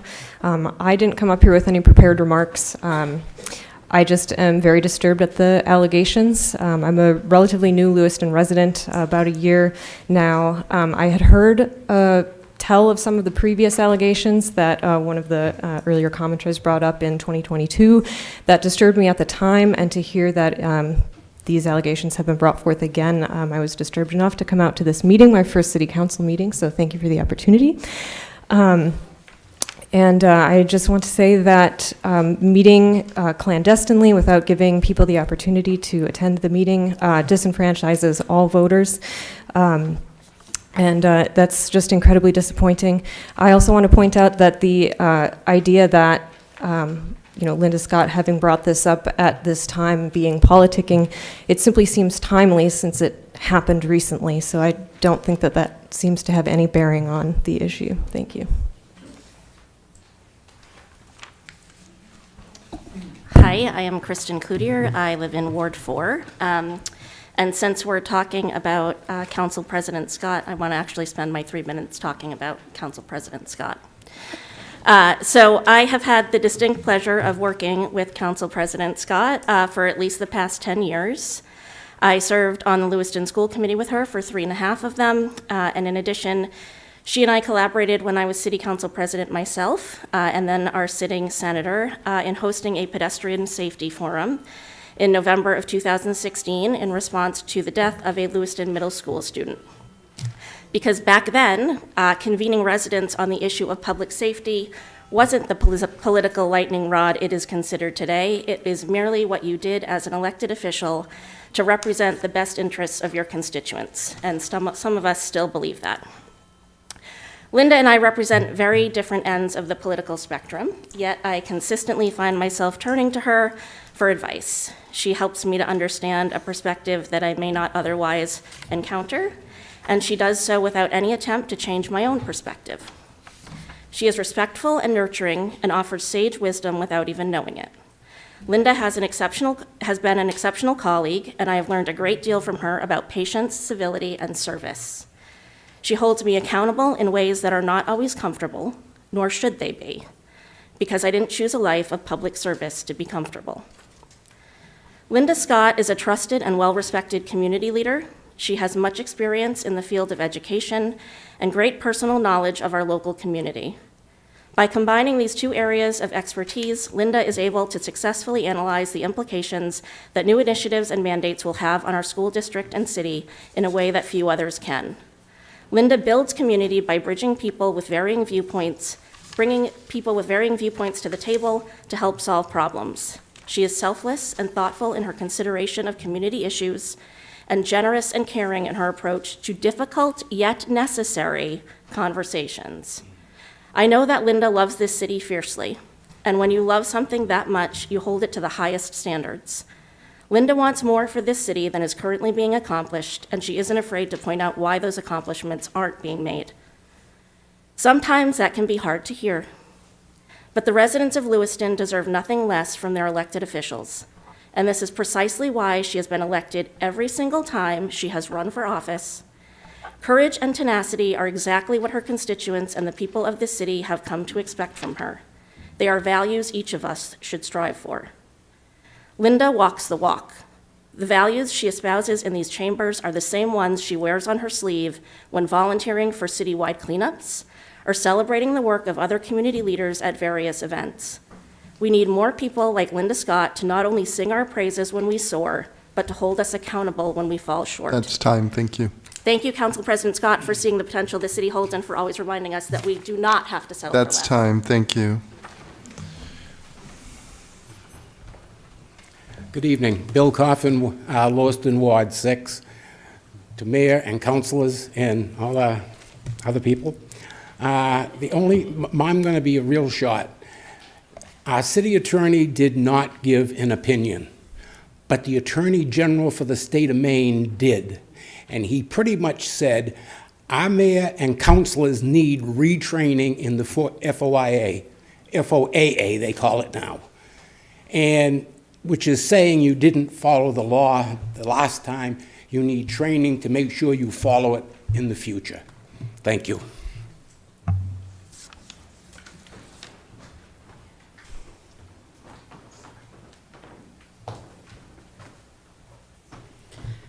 Hi, my name is Billie Jane Cook. I live in Ward 5. I think the thing that blows my mind the most with this is that we all sat here in a meeting while we watched Ward 4 lose any representation on the school board because there was a need to control what was determined on the school board.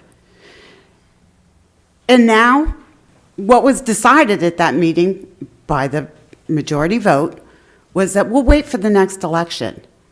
But all of a sudden, with an election coming up, and I get it, the new president doesn't come in until a couple months after that, it's really important now to remove the president. Stop playing games.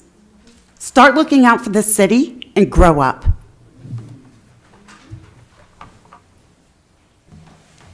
Further public comment?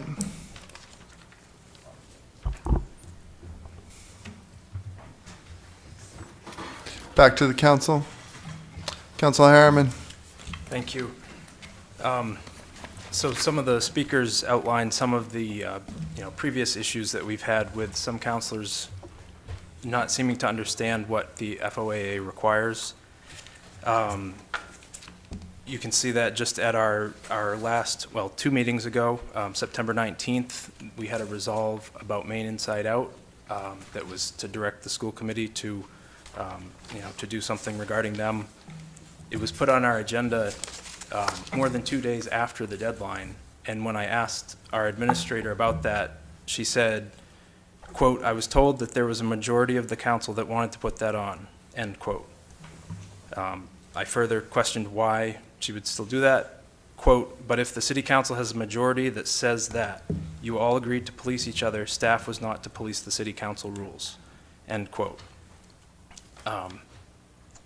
Also on that same item that evening, Councilor McCarthy said, "I'm at a loss here," quote, "I'm at a loss here that I'm bracketed by two councilors that have never heard of using a telephone. We did not meet outside of the council. We spoke by phone individually, which is well within the rules of the city council. So we did not break any rules. Don't go out there and spread all these conspiracy theories that we discussed this. As for a quorum, if the four of us are together, if I call Lee and get his opinion, and then I call Larry and get his opinion, and then I call Rick and get his opinion, there's nothing wrong with that," end quote. And as we saw in the Attorney General's memo, that is certainly a problem. Also that same evening on the same item, Councilor Clement said, quote, "In talking with my councilors individually, we determined that we would like to send this message. We have checked with legal counsel, okay? We've checked with a bar-admitted attorney, and nothing in this resolution violates anything," end quote. I was not talked to by you about that matter. Am I not one of your counselors? That same evening, as someone referenced, we tabled a vote on replacing or filling a vacancy on the school committee for Ward 4. Councilor McCarthy claimed that he independently came up with the exact same unusual idea that Councilor Clement had to refuse to appoint someone to that committee seat until after a particular date, which just seems to me like an incredible coincidence. Also on that item, Councilor Clement said, quote, "So yeah, there was a discussion outside of the council, but I can talk with anybody I'd like at any time about anything, as long as we don't meet as a quorum. I believe that's the way that works," end quote. I mean, this keeps going back and back, as Mr. Jensen said during public comment. I got an email from Councilor Clement after I was not consulted on a particular item, October of 2022. Quote, "I don't need and don't intend to consult you if I speak for a majority or more on any topic," end quote. And then further back, we had the resolve in March of 2022 that I believe Mr. Jensen referenced. It was also regarding the school. 4 councilors seemed to know about this ahead of time. The rest of us did not know. And then also the voting down of the nomination of Lee Albert to the planning board with no explanation. And as Mr. Jensen quoted from Councilor Clement's email, that was clearly coordinated ahead of time. So I think I think the Attorney General is correct. Some of us do need to review the FOA requirements, FOA laws. And I think that councilors really should have the capacity to learn from their mistakes and correct those issues rather than just retaliating against others who point it out. Thank you. Councilor Jelinek. Thank you, Mr. Mayor. So I was approached earlier today by a news reporter, and the person pointed out that, I haven't said a whole lot. I haven't been named in any of the articles, as it pertains to this dilemma, and that was the word that was used to describe what's going on with this agenda item. And I responded, and I'm going to share it. You are right. I'm the only counselor not named in this dilemma, and that has been deliberate on my part. I am fairly certain my constituents voted me into office to serve this city, to help move initiatives forward, and to do good work for the city of Lewiston. That is where I have chosen to spend my time and where I continue to choose to spend my time.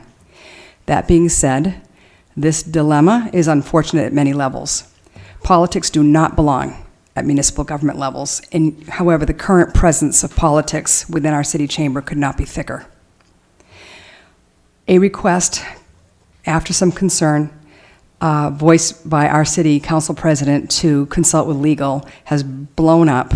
Not only that night, which was very defensive, and that was telling in and of itself, but blown up to the point where now it just feels and looks very retaliatory. I have heard some of my city councilors say, you know, I've been accused and I'm sick of it. And I just, inside, I'm just thinking, like, stay clear of the accusations. People of the state, people of the city, our voters, you know, they've been watching this for 2 years now. And I think even technically, if nobody's been found guilty of a FOA violation, it's really the appearance of impropriety that makes people question, it makes people suspicious.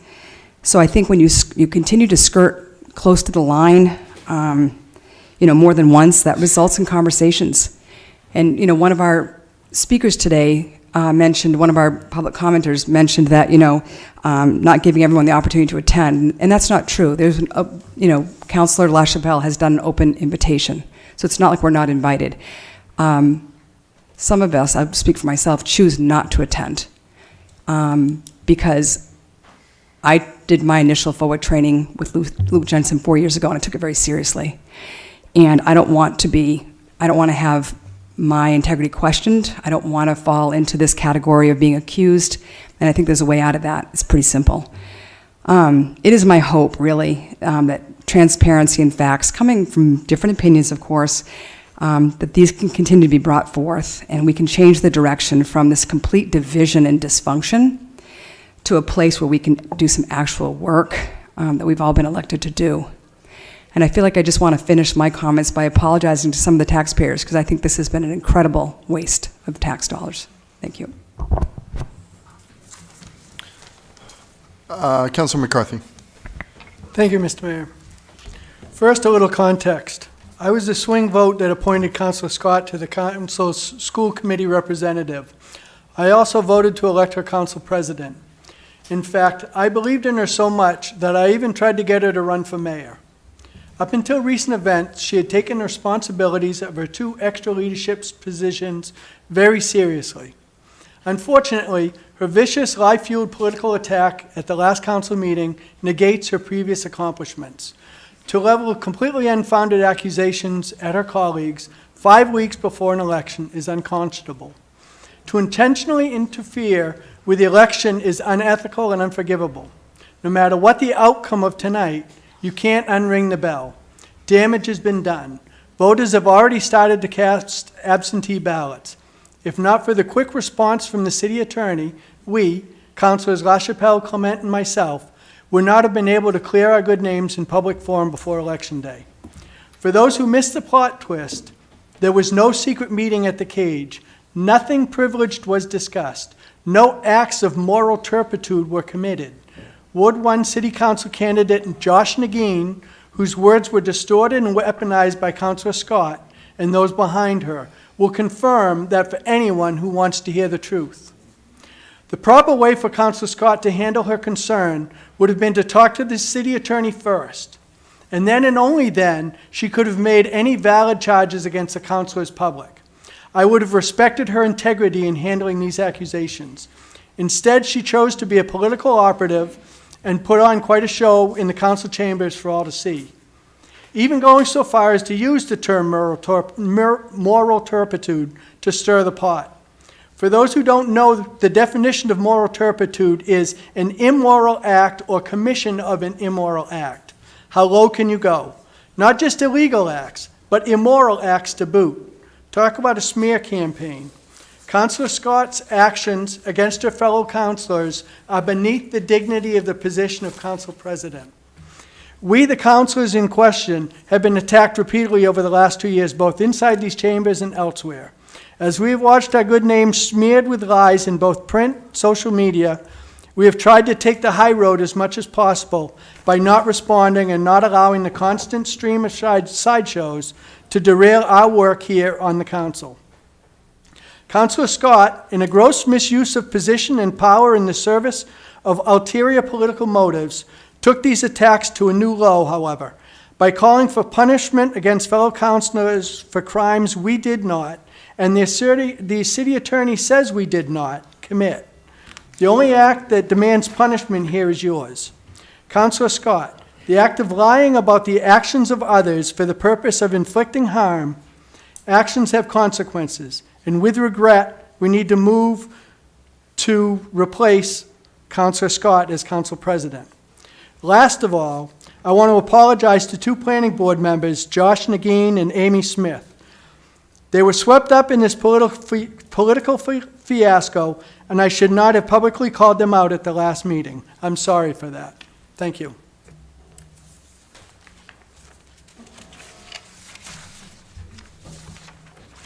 Further council discussion? Councilor Harriman. Thank you. I just wanted to remind everyone that I don't know if it was our last meeting or the one before that, but Councilor McCarthy said that at that meeting, some of the topics that were discussed were just brought up as a plant, just to see who they could trust. So I don't really see how this is not some kind of premeditated clandestine thing. You know, when you're trying to just gotcha people who are on the planning board, I don't know who does that. Thank you. Council President Scott. Thank you.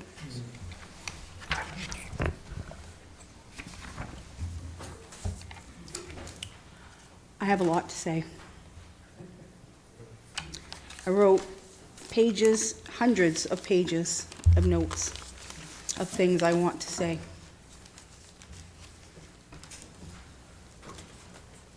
I talked to my mom today. And my mom said, speak from your heart. She said, this community knows who you are. And this community knows that you have integrity. Everything has been said tonight. I can't say any more because, as we've just heard, nothing will be accepted or understood by certain councilors. I don't sit in this position for a political party, for a political agenda. I never have. I was a registered Republican for 30 years. Not once did the Republican Party support me when I was running for office, but then all of a sudden I become school board chair and everybody on the Republican committee locally wants to use my name and talk about me and come see me and say, oh, we've got a Republican. You want to know why? Because that's what the political parties in this city do. We've got the team. We've got 5, we've got 4. We've got the majority, we're going to control. I've never been a Democrat. I don't work for any political party. I work for this community. I always have. I have been working for this community since I was a child. And I volunteered for this city doing hundreds of events. I used to drive my family crazy because this city is my life. It is my passion. It is what I do.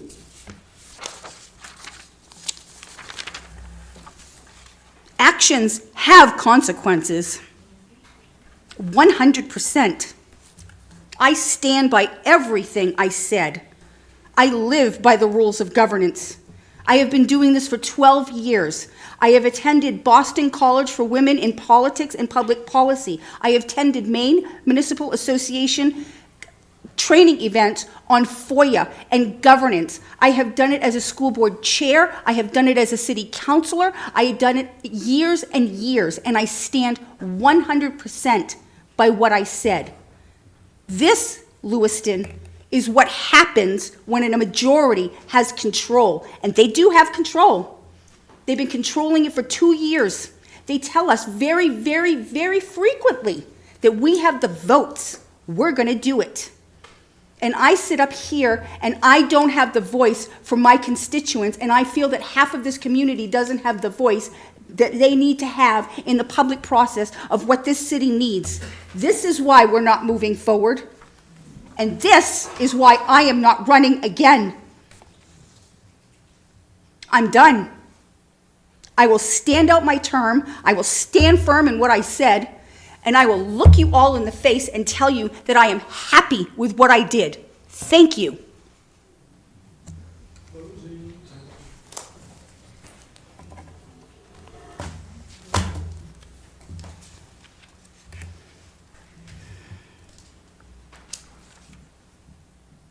I'm done.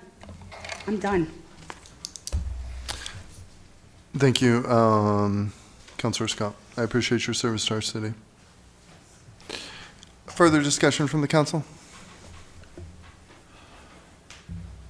Yeah, I mean, it's very clear to me. It's, you know, as the Attorney General said, you can watch a couple meetings and see that there's something going on here, that people are meeting outside of council meetings. It's pretty obvious. And it's unfortunate that we're using council time for personal vendettas. And yeah, this is not what we were elected to do. And I urge the council to come to their senses and vote this down. Councilor LaChapelle. Thank you, Mr. Mayor. And that's the sad reality, watching just a couple meetings and not doing any in-depth look at what went on. One can conclude, if the information is shared, that are half-truths and not accurate. Similar to what just happened tonight, when an individual stood up and said that that in my second statement I said, quote, I just want to get this proper, because I know this person's a stickler on stuff. I have not seen a violation. And this is what's a typical thing that's happened, and we're quoting from this memo from Brandon Isaacson.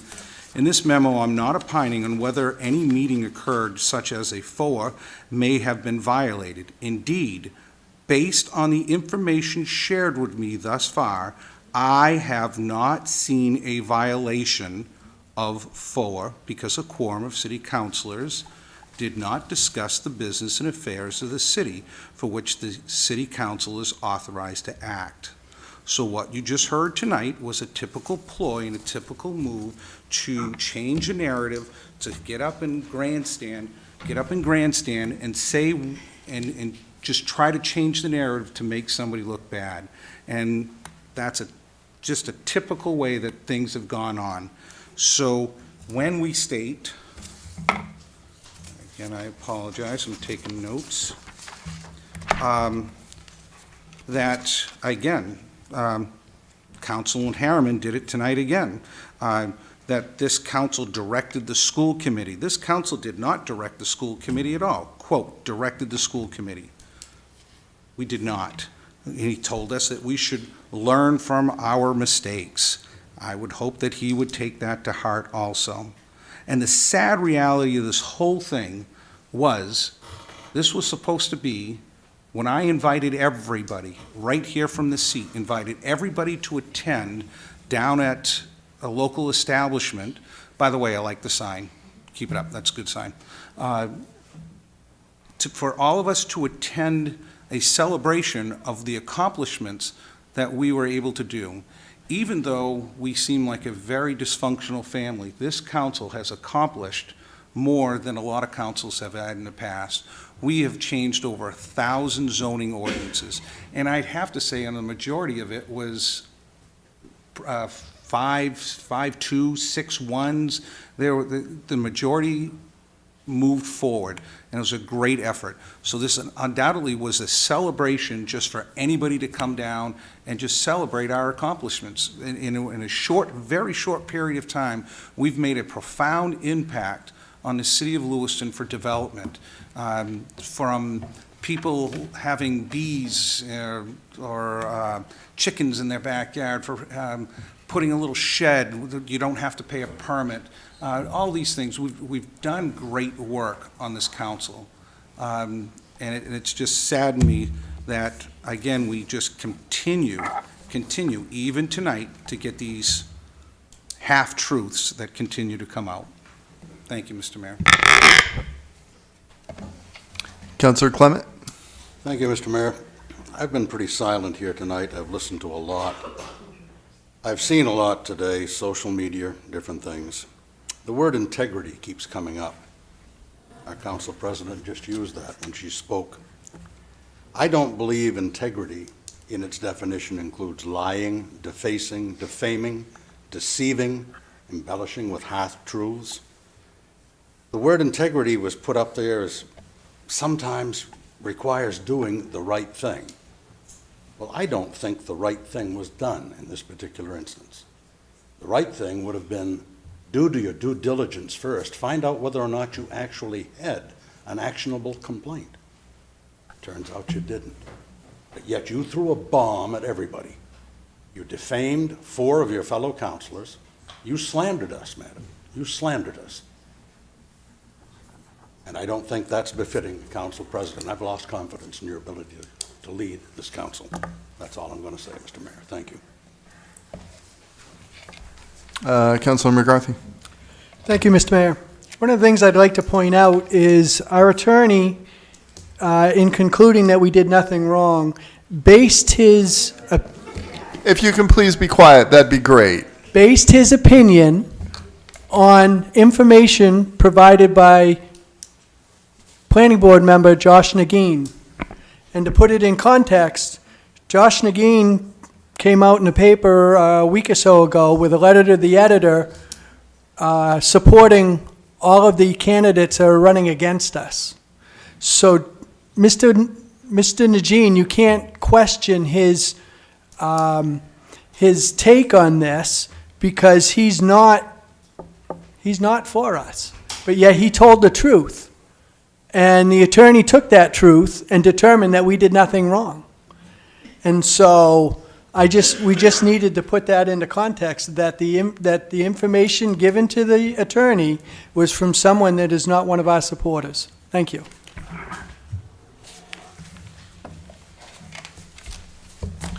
Further discussion from the council?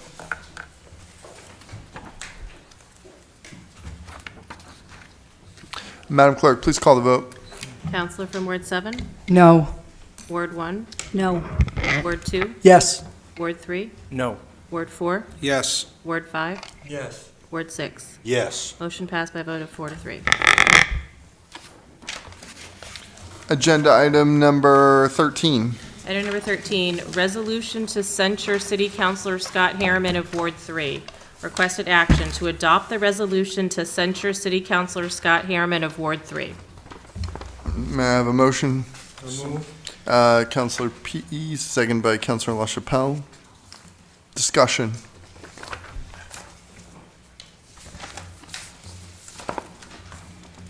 Councilor Harriman. Thank you. I just wonder if somebody, either now or in the next few minutes, would indulge us with reading this into the record, if that could be done. Thank you. Oh, you're talking about the censure? Yes, the motion to censure. I see, okay. Madam Clerk, would you mind doing that now? Sure, happy to. Resolution of the City of Lewiston, Maine censuring Councilor Scott Harriman. Whereas the majority of the City Council recognize that as elected officials, their statements, writings, including letters to the editor, should be accurate and true. And whereas Councilor Harriman erroneously made the statement at our last council meeting, quote, Councilor LaChapelle told me they discussed a council resolve in support of question 3 this fall, end quote, and, quote, it came straight from him, end quote.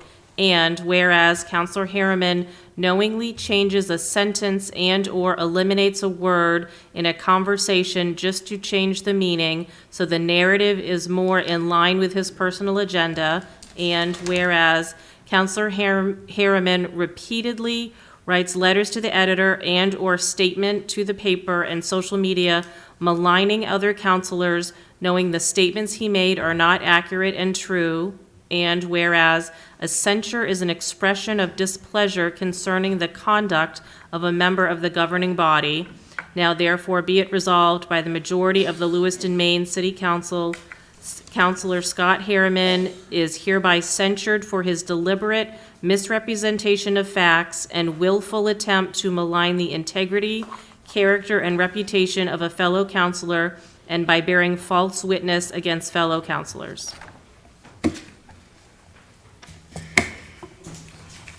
Councilor Pease. Thank you, Mr. Mayor.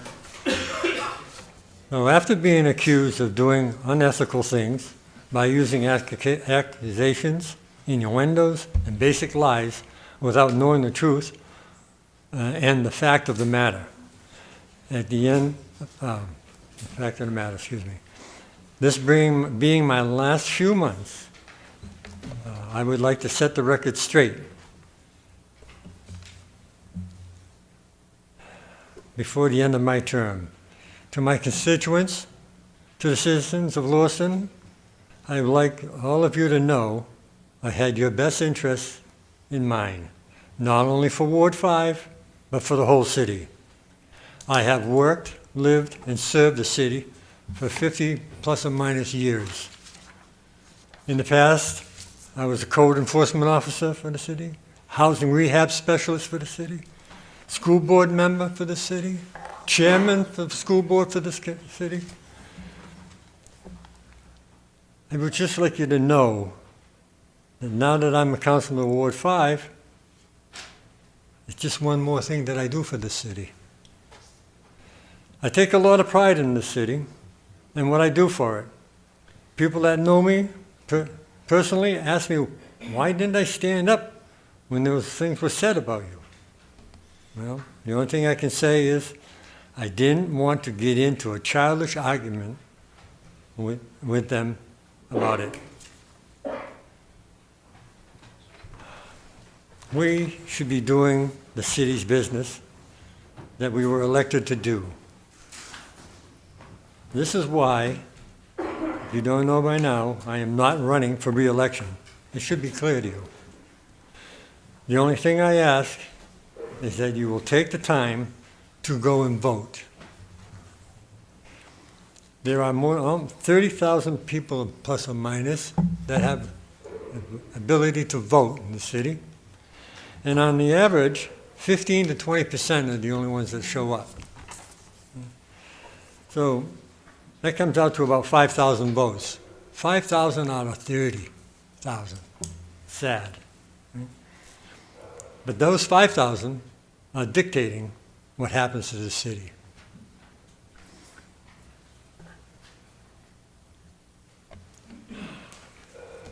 Mr. Harriman, if I may address you. If we could just address the chair, that'd be great. Sure. Thank you. Mr. Mayor, I was accused, was it last meeting or a meeting before? Oh, there were so many times I keep lost count. But of asking Mr. Councilman LaChapelle how to vote. If he would have known what I had asked him, you probably would not have said that. But there again, you not knowing the fact of the matter, you went and spurted out an accusation. And Mr. Mayor, you went right along with him. You agreed with him. Well, neither one of you know what I asked. So why can you say something like that? It's just one more sign that shows that you don't listen and you shoot their mouth off before you even know the facts. I just wanted to make you aware of it. Thank you, Mr. Mayor. Further discussion. We're heading to public comment for this agenda item.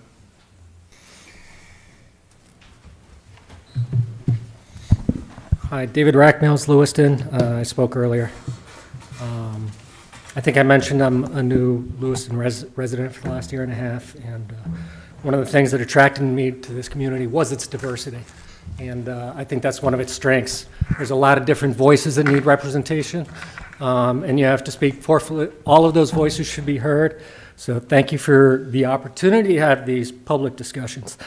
On this specific issue that drove a number of these, I have to say that the only information I know about it is what I've read in the Lewiston Sun-Journal.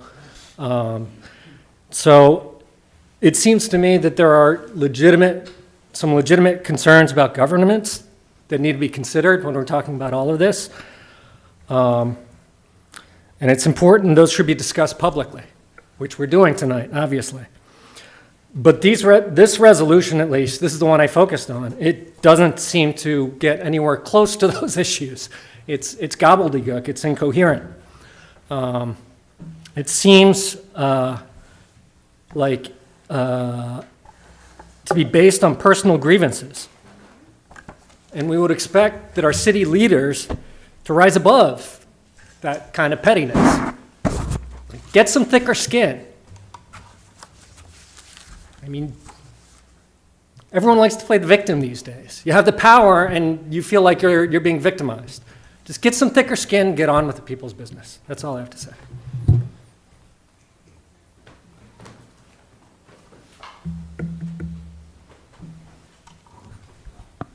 Good evening, members of the council. Mr.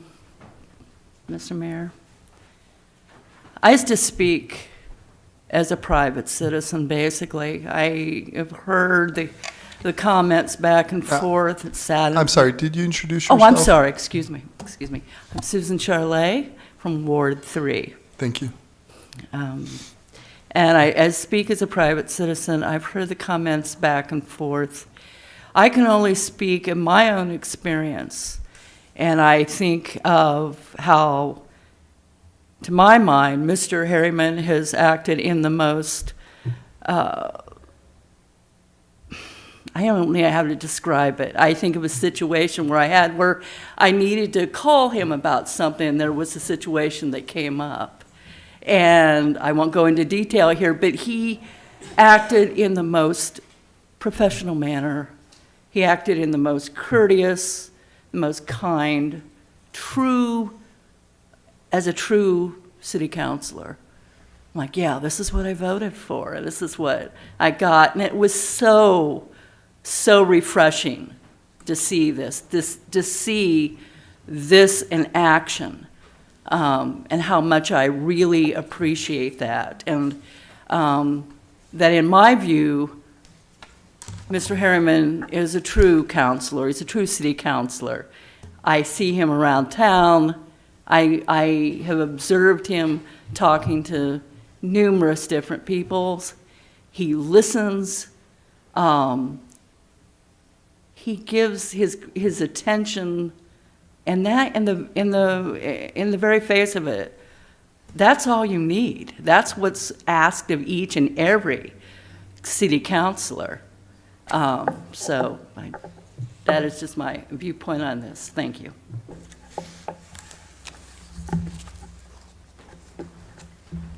Let's see, which number time is this? I'm going to lose track like usual. Matt Roy, Ward 3. As I stated in my last comments, Charter Section 8.5, by definition,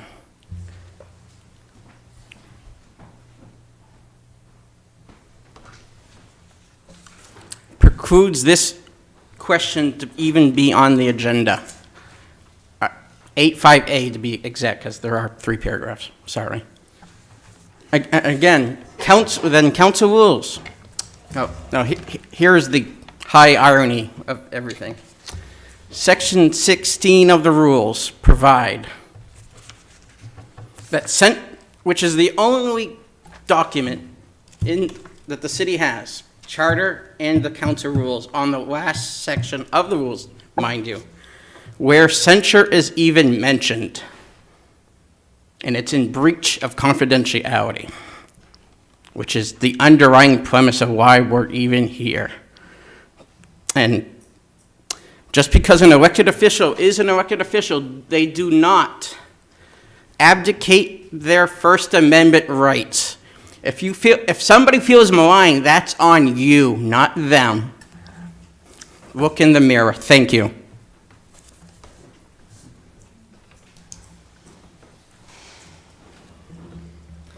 Rachel Nadeau again from the Garden. Well, color me surprised, right? Don't even bother getting up here to say anything. They already made up their mind before they came to the meeting. And that's the problem, isn't it? That is the problem. And by the way, the problem isn't that they had a little shindig down at the Cage. The problem is that none of us were invited. That's the problem. Scott Harriman did nothing wrong by calling out these people. Linda Scott did nothing wrong by calling out these people. But don't bother to come up here because they've already made up their minds. Scott Harriman's going to be censured tonight. Why? Because these four gentlemen have already decided before they even got to the meeting that that's what's going to happen. Shame on you.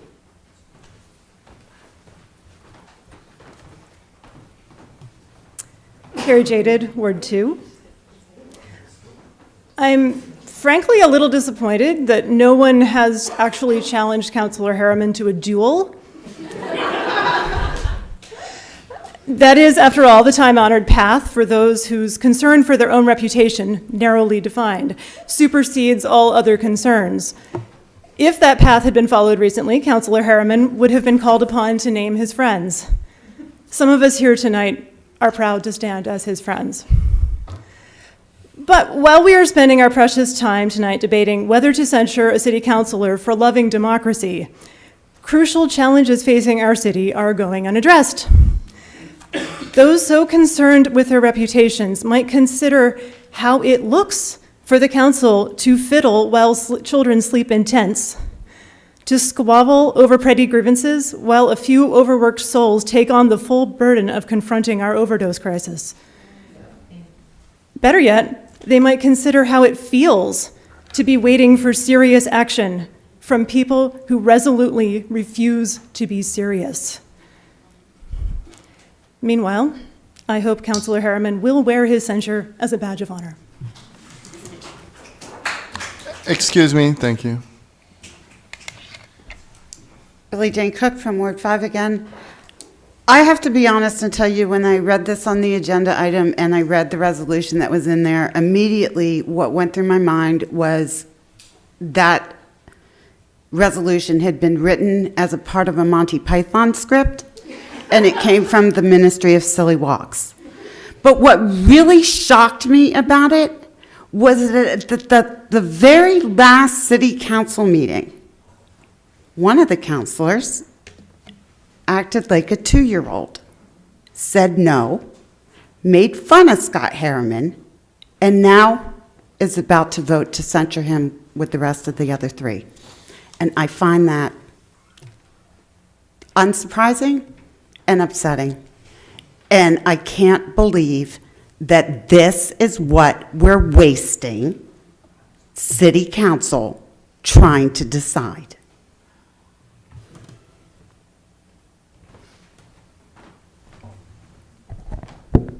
Hunter, Ward 7. Just a question for everybody here. Who has heard a single voice in favor of censuring Scott Harriman or removing Linda Scott? Everybody here came out against these. So if 4 people come here with their minds already made up, this is an autocracy, nothing short of it. So why are we wasting our time on this when we're coming up and touting our achievements over the past term in city council? You talked about permitting reform to help lower taxes for rich people, did not mention a single accomplishment on the unhoused front that everybody here seems to be concerned about. People here came up here for 2 reasons, it seems, according to everyone who's spoken so far, and the majority of the council is voting the exact opposite way. So please consider that in the next election.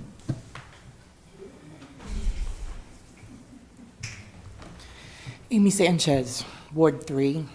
Prior to the census change, I was Ward 5.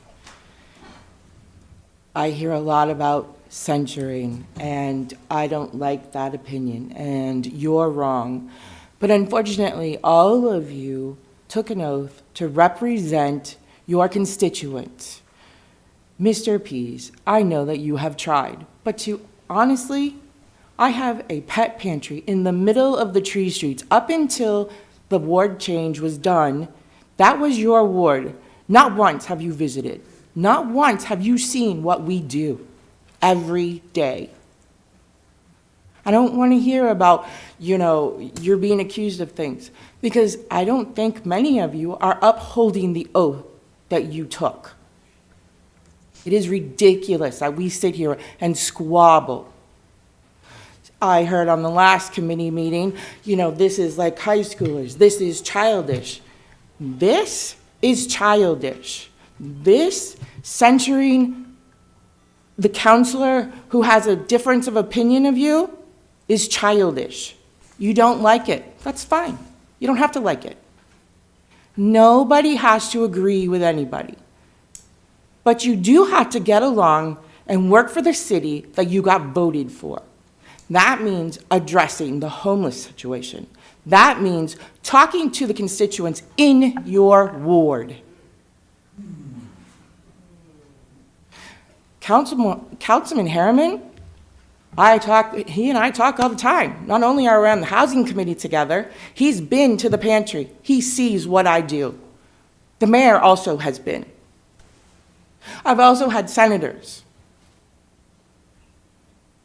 But when I was Ward 5, my representative did not come. And he has been invited. This is ridiculous. It's a waste of time. It's a waste of money. And I don't see where it's helping the city at all.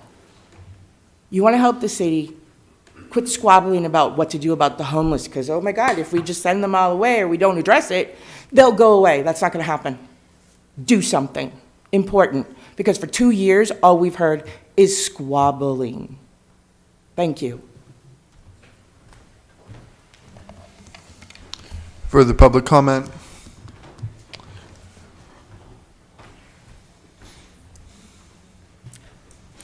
Hello, Mayor and City Council. My name is Tanya Whitlow, former school board member that resigned recently. If you would ask me 3 weeks ago if I'd be standing up here, I probably would have said no. I was completely done with all of this. But I resigned because conversation was shut down in school board meeting, and I was done with that. I don't want to see anybody censored. I don't want to see conversation shut down. And I'm not here to bash on any of you, but I do think it's important that you keep conversation going, even when it's not, when it doesn't feel good or you're hurt by the conversation. Thank you.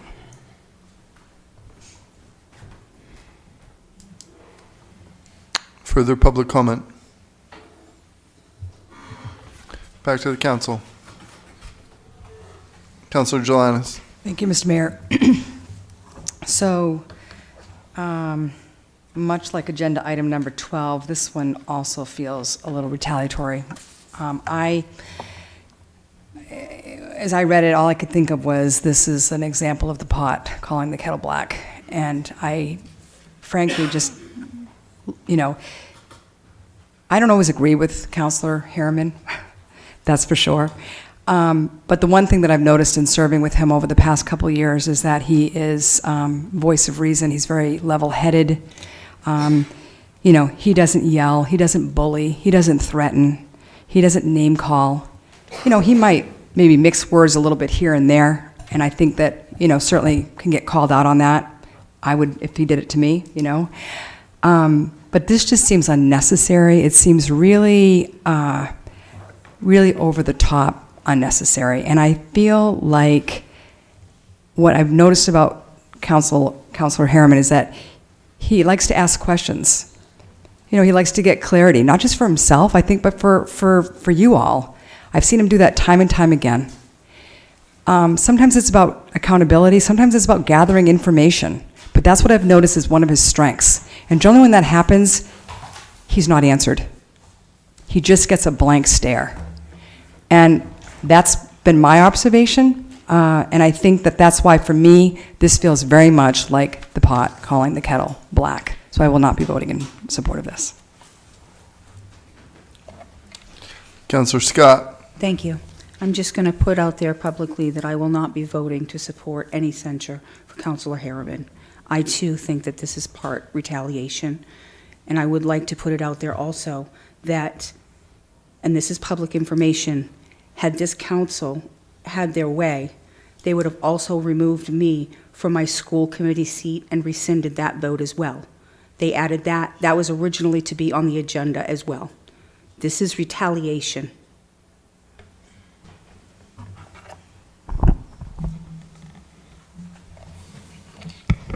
Councilor LaChapelle. Thank you, Mr. Mayor. This has nothing to do about my hurt feelings.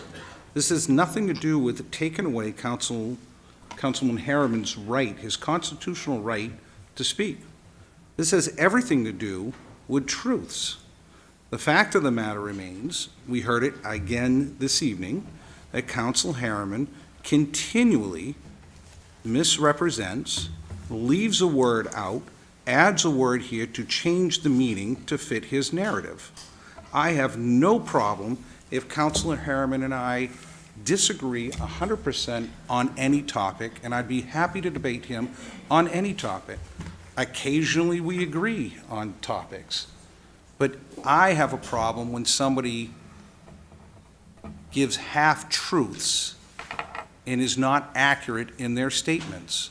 So when you make a statement, as I said earlier, if you just blurt it out and it's not accurate, people think, you know, we've heard it tonight from the normal cast of characters coming up, that we have misformed. If the council. Point of order, Mr. Mayor. Hello, excuse me, please quiet down. Thank you. Yes, you. Thank you. Please continue, Councilor LaChapelle. Thank you. I guess I got derailed on that also. It's the continuing not being accurate on his statements.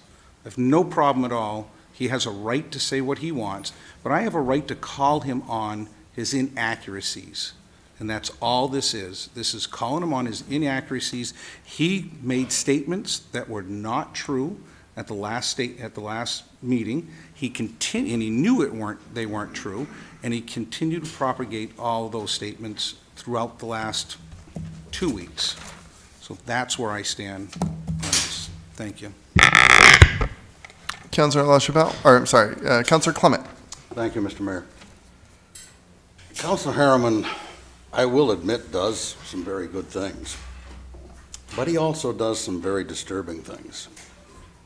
His and nobody else's First Amendment rights include the ability to slander, lie, issue mistruths in an attempt to dissuade or deceive somebody. And that's what happened. I think perhaps I want to be careful here because I don't want to divulge confidential information, but I believe, Councilor, that Councilor Harriman was party to an action previously where we had an agreement. That agreement has been violated time and time and time again. Letters to the editor, comments, most recently at our meeting 2 weeks ago, where he accused Councilor LaChapelle of something that just wasn't true. And as soon as Councilor LaChapelle tried to rebut those remarks, oh, we can't have personal attacks. The rules are for thee and not for me, apparently. But if he would just stop the lies, the deceit, the slander, which is a civil tort, by the way, I'd be happy. Wear this as a badge of honor. Learn from it. I'll work with you, but you're going to have to change your ways. Thank you. If the council chambers can please be quiet, thank you. Further comment from the council? Councilor Harriman. Thank you. I'm sorry. So I just want to say that personal attacks, such as making fun of the way somebody's voice sounds, which I don't really have all that much control over, are not the same as pointing out what people have done.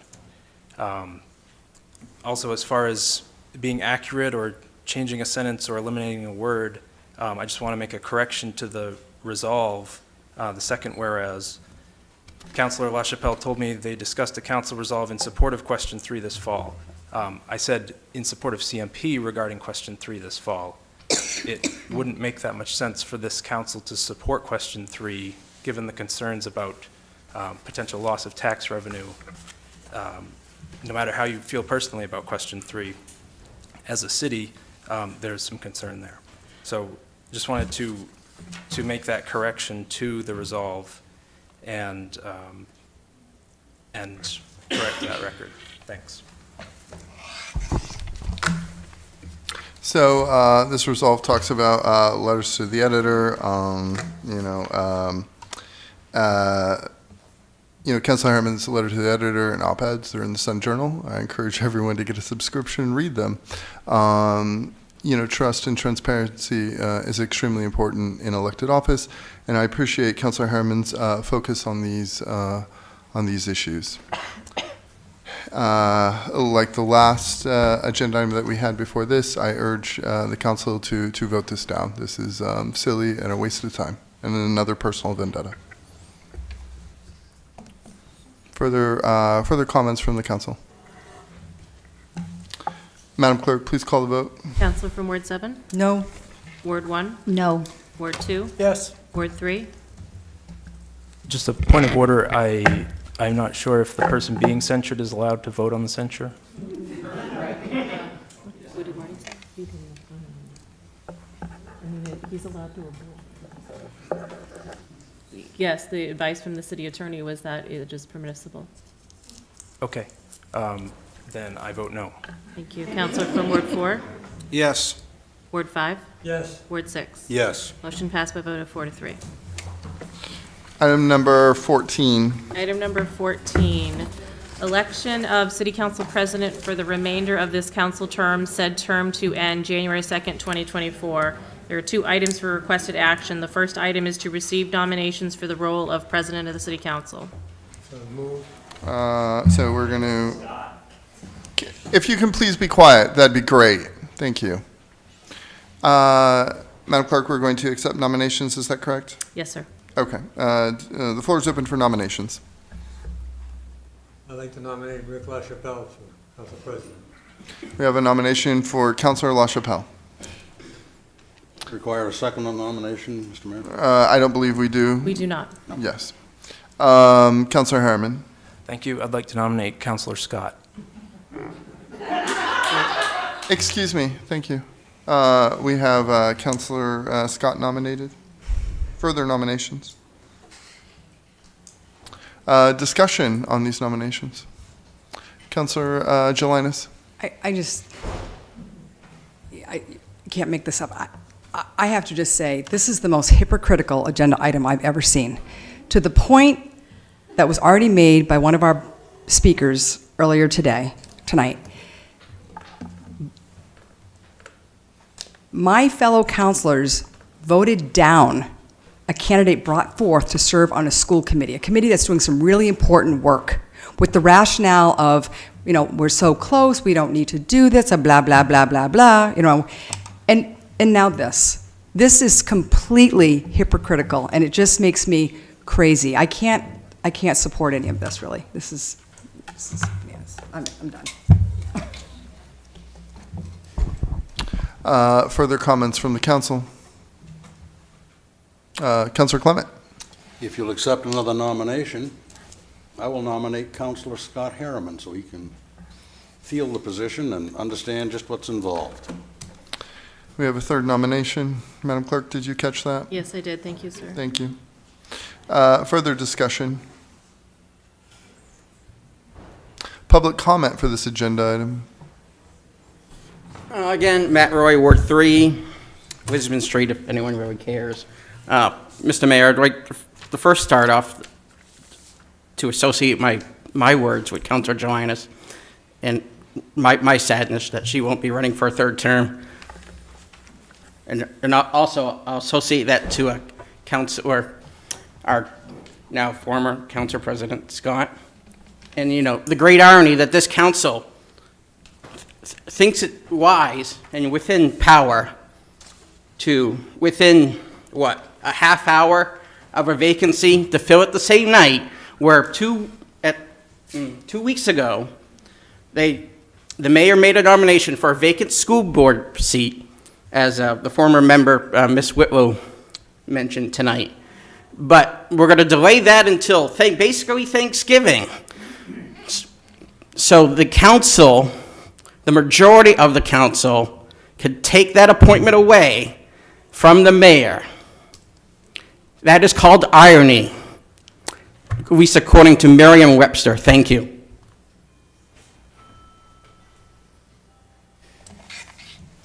Further public comment for this agenda item? Back to the council.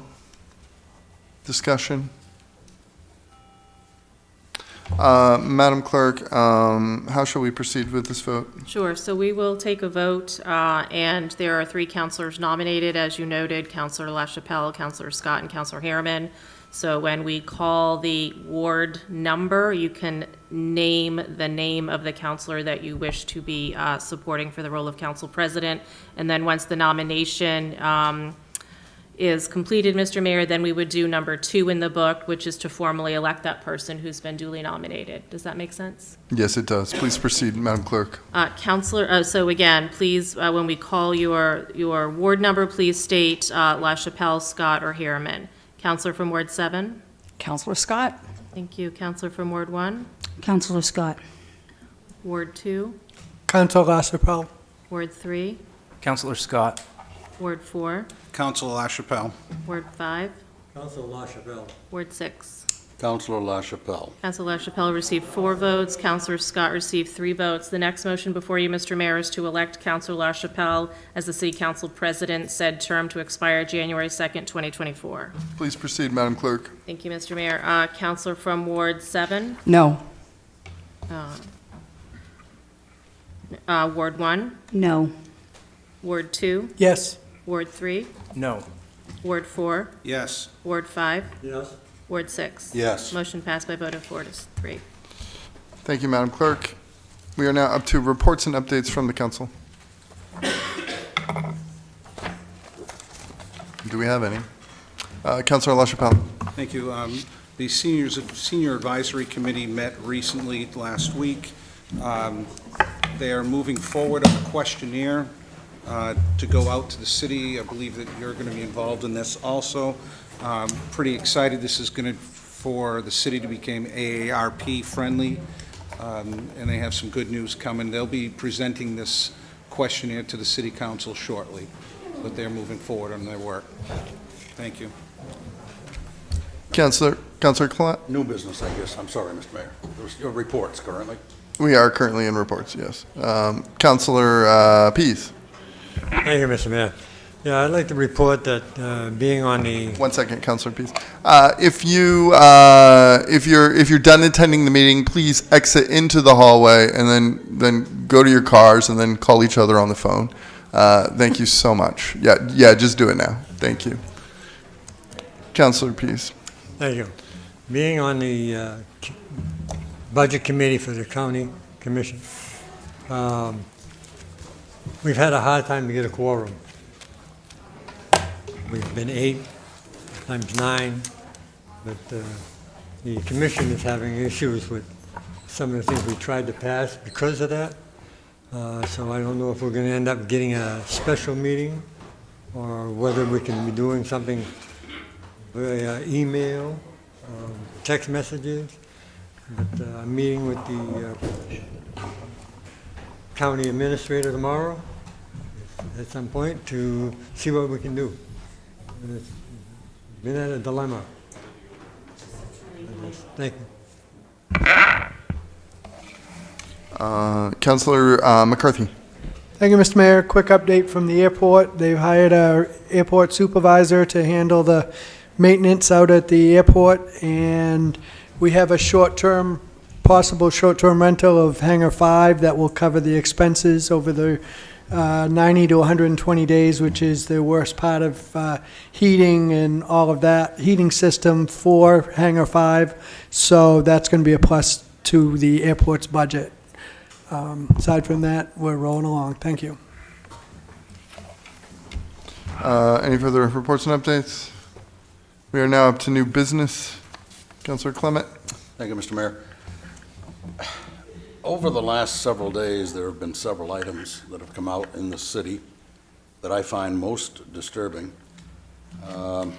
I believe it was last Friday, there were 3 different drug arrests, one involving a gentleman from, I believe, Brooklyn with a certain quantity of illegal drugs on him, one involving a gentleman from Maine who was stopped for a traffic stop by one of our local officers. This ended up going into drug interdiction. The gentleman took off. There was a chase. He T-boned 2 cars, left on foot, was chased down. He fought vehemently with the officers. While he was fighting with them, a stolen handgun fell out of his waistband, and he was found with several $1,000s in cash and packaged drugs. I forget the third instance. There were 3 of them happened that one day. And then here just recently, 2 young people, 16 and 17 years old, were contacted by the police. I believe it was, I want to say Saturday night, but I'm not certain, 11:30 at night. Once again, it was a traffic stop. Lo and behold, money, packaged drugs for resale, and a stolen handgun. 16 and 17 years old. Apparently, they don't believe that bad things can happen with that combination. But the real shocker to this whole thing was the Juvenile Department of Corrections was contacted and asked to incarcerate these 2. I mean, if you're shy of shooting somebody, how much more violent can you get? Carrying guns, stolen guns at that. The gun from Friday was stolen also. Apparently nobody has money to buy guns now. They steal them instead. But the fact that the Juvenile Department of Corrections wouldn't lock these people down, send them home to their parents, well, I would argue that where were the parents 11:30 that night they were picked up by the police with a stolen gun and drugs? And I'm wondering if this body would care to, I don't know, send a letter to the district attorney, to whomever, indicating our displeasure with this type of thing. This is what causes continual problems here in the city of Lewiston. There is no accountability for your actions. You can run around with guns, you can run around with drugs, and if you do, we'll just send you home with your parents if you're underage. At least if you're an adult, you're probably going to get locked up. You'll have to provide some kind of bail, unless you're already out on bail, in which case then you'll be held.